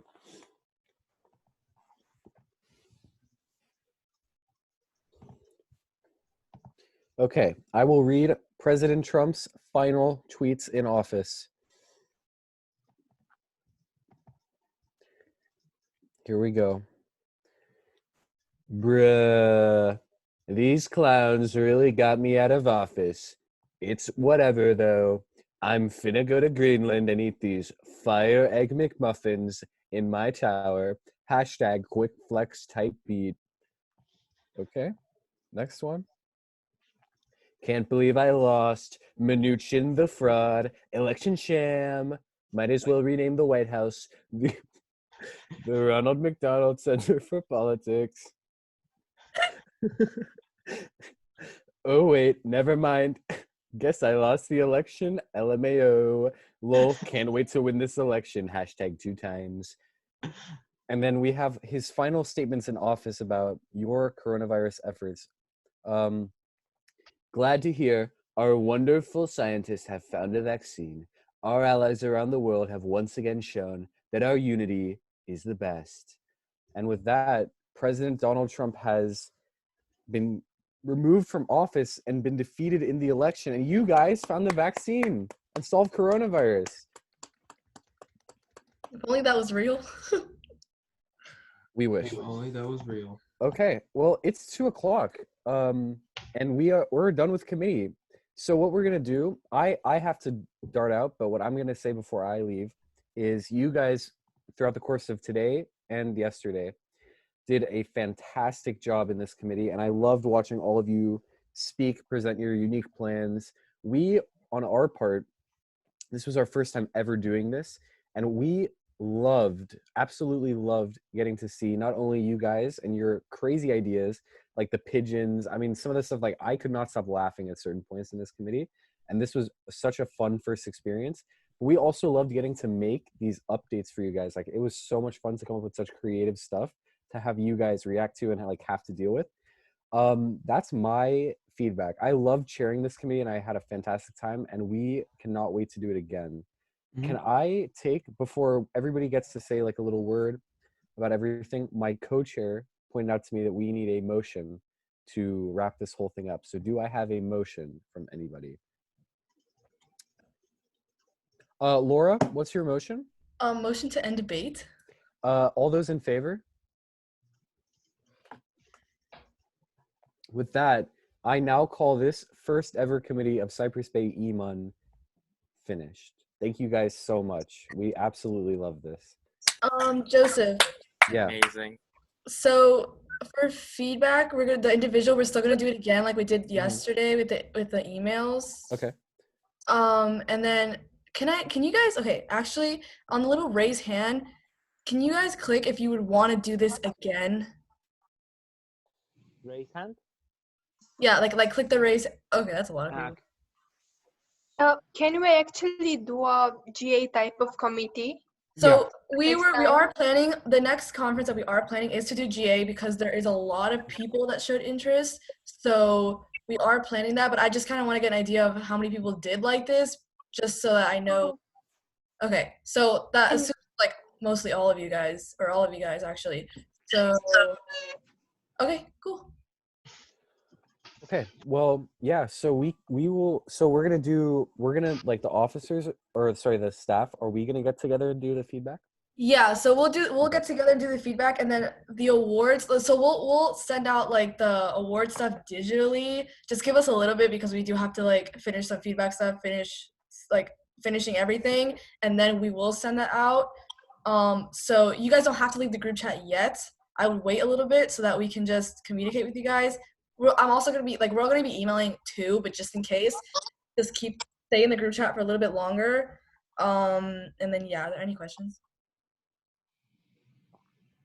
No. Anybody any questions? Ambassador Craft? What is individual feedback? Okay. Yeah, go ahead, Lau. No, go ahead, Lau. Okay, so yesterday we did individual feedback on just like the speeches that we have heard and like the crisis notes that we have gotten like during the first day. But basically today's feedback would be more of the conference in general, how you guys have been in the conference in general, how you have improved, and then just kind of giving you guys an idea of what you can improve on. It would just be something as a whole. If that's something that you want to know, you can like email us, but it's not mandatory. If you don't want feedback, we're not going to give it to you. It's okay, like it's not a problem. But if you do, we're gladly going to give that to you. So, yeah, Bugan. I just wanted to say like a suggestion. I think this committee, because of the technical requirements, an online committee will work better with less than 20 people, to say like this. Yeah, I mean, at that's the end, we something ended we up definitely being found. around 24. I think for it to be around 24 people was pretty successful, but yeah, we understand that, like, And we also lost people after successive days. A couple people just couldn't come back. That's how it is because we are like in real life canceling these MUN conferences. That's just how if we're gonna do it this way, like some people have other things to do. Yeah, that's why sometimes we like overschedule people because then we know that sometimes people leave. So like we started with 24 and then ended up with like 20. So, but we know, yeah. Schedule wise, was the time okay? Like we tried our best to accommodate every time, but yeah. Yeah, for me it was okay.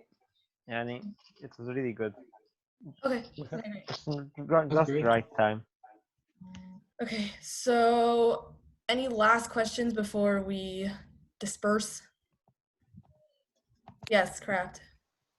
So for the next conference, once we email, will you guys let us know what's going on with the next conference? Yeah, so I have all of you guys on the email list. Like I have created an email list. I have all of you guys on it, as well as other people that have were not able to do this conference because of limitations. But we will be sending out an email with the information for the next conference, and we will be doing that as soon as possible. Once we can wrap up all of this, we will send that out. So just look out for your emails, and yeah, it'll be soon. Okay. All right. Thank you guys so much. This was a fantastic experience for all of us, and we can't wait to see you again in the future. Hopefully at a real MUN conference, but if not, we're gonna keep doing these. So we appreciate you guys. Yeah, I just want to say we're the best. I just want to say it was an honor doing your crisis notes. You guys did some amazing stuff, really, stuff that it makes me rethink the way I want to do crisis notes. I mean, some of you guys went into incredible detail, and I just want to say it was an honor doing that for you guys. I hope you guys really enjoyed that.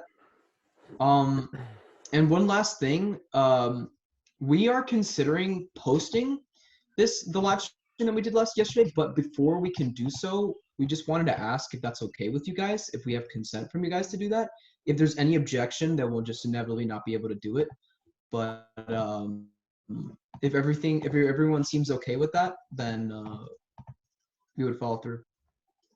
And I love that you guys already are like giving each other your Instagrams, like meeting each other. Like we met so many people through this, like who live in different countries all over the world. Such a It's valuable been a fantastic experience. So yeah, what Larry Kudlow said, I didn't expect it to be this good. We didn't either, and it really was fantastic. Like we had people who were like, "Oh, I don't know how an online conference will work." It's like what Trump says. Trump's like, they didn't predict me. Like I did not predict it would be this fantastic, and it was really amazing. So, you know, no, they underestimated it, but yeah, it was absolutely phenomenal. Really great. Okay. All right. Thank you guys so much, and we hope to see you again sometime. And with that, CBHS-MUN is adjourned. Bye, guys. See you guys. Take care. Bye. Bye. Adios. Can you guys stay? Not like you guys. Like I Yeah, mean. yeah, yeah. Staff is gonna stay. Just give me one second.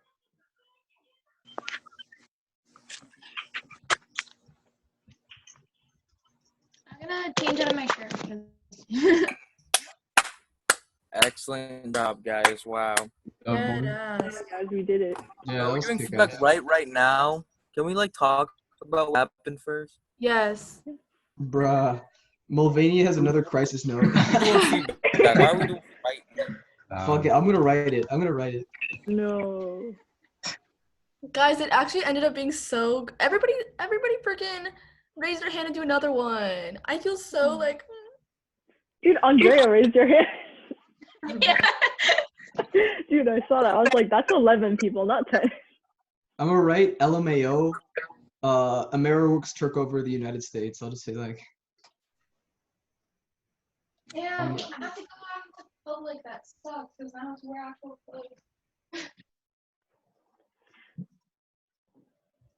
I've been wearing like pajamas in my house, just like different pajamas for the like every day. That's it. I haven't looked for months, haven't done anything. Except Laura, who wears jeans at home. Guys, so when are we actually doing another one next week? Yes. Yeah. Okay. Let's make it a G. We, I guess we can have another meeting about that on Monday or something. Oh my lord. Can we not do a coronavirus related thing this time though? No, we're not going to. Yeah, I don't let's want do to. something more. Let's do something unique. Guys, I low-key want to do EU Council.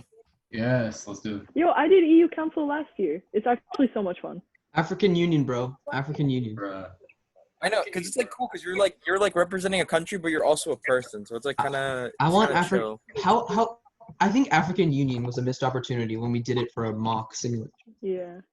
We should do it, bro. Like I feel like no one's gonna want Africa. Guys, Chris, follow me on Instagram. UK. Wow. Yo, Laura. Laura. I'm sorry, but his accent is like out of this world. Bro, y'all are such simps. Simps.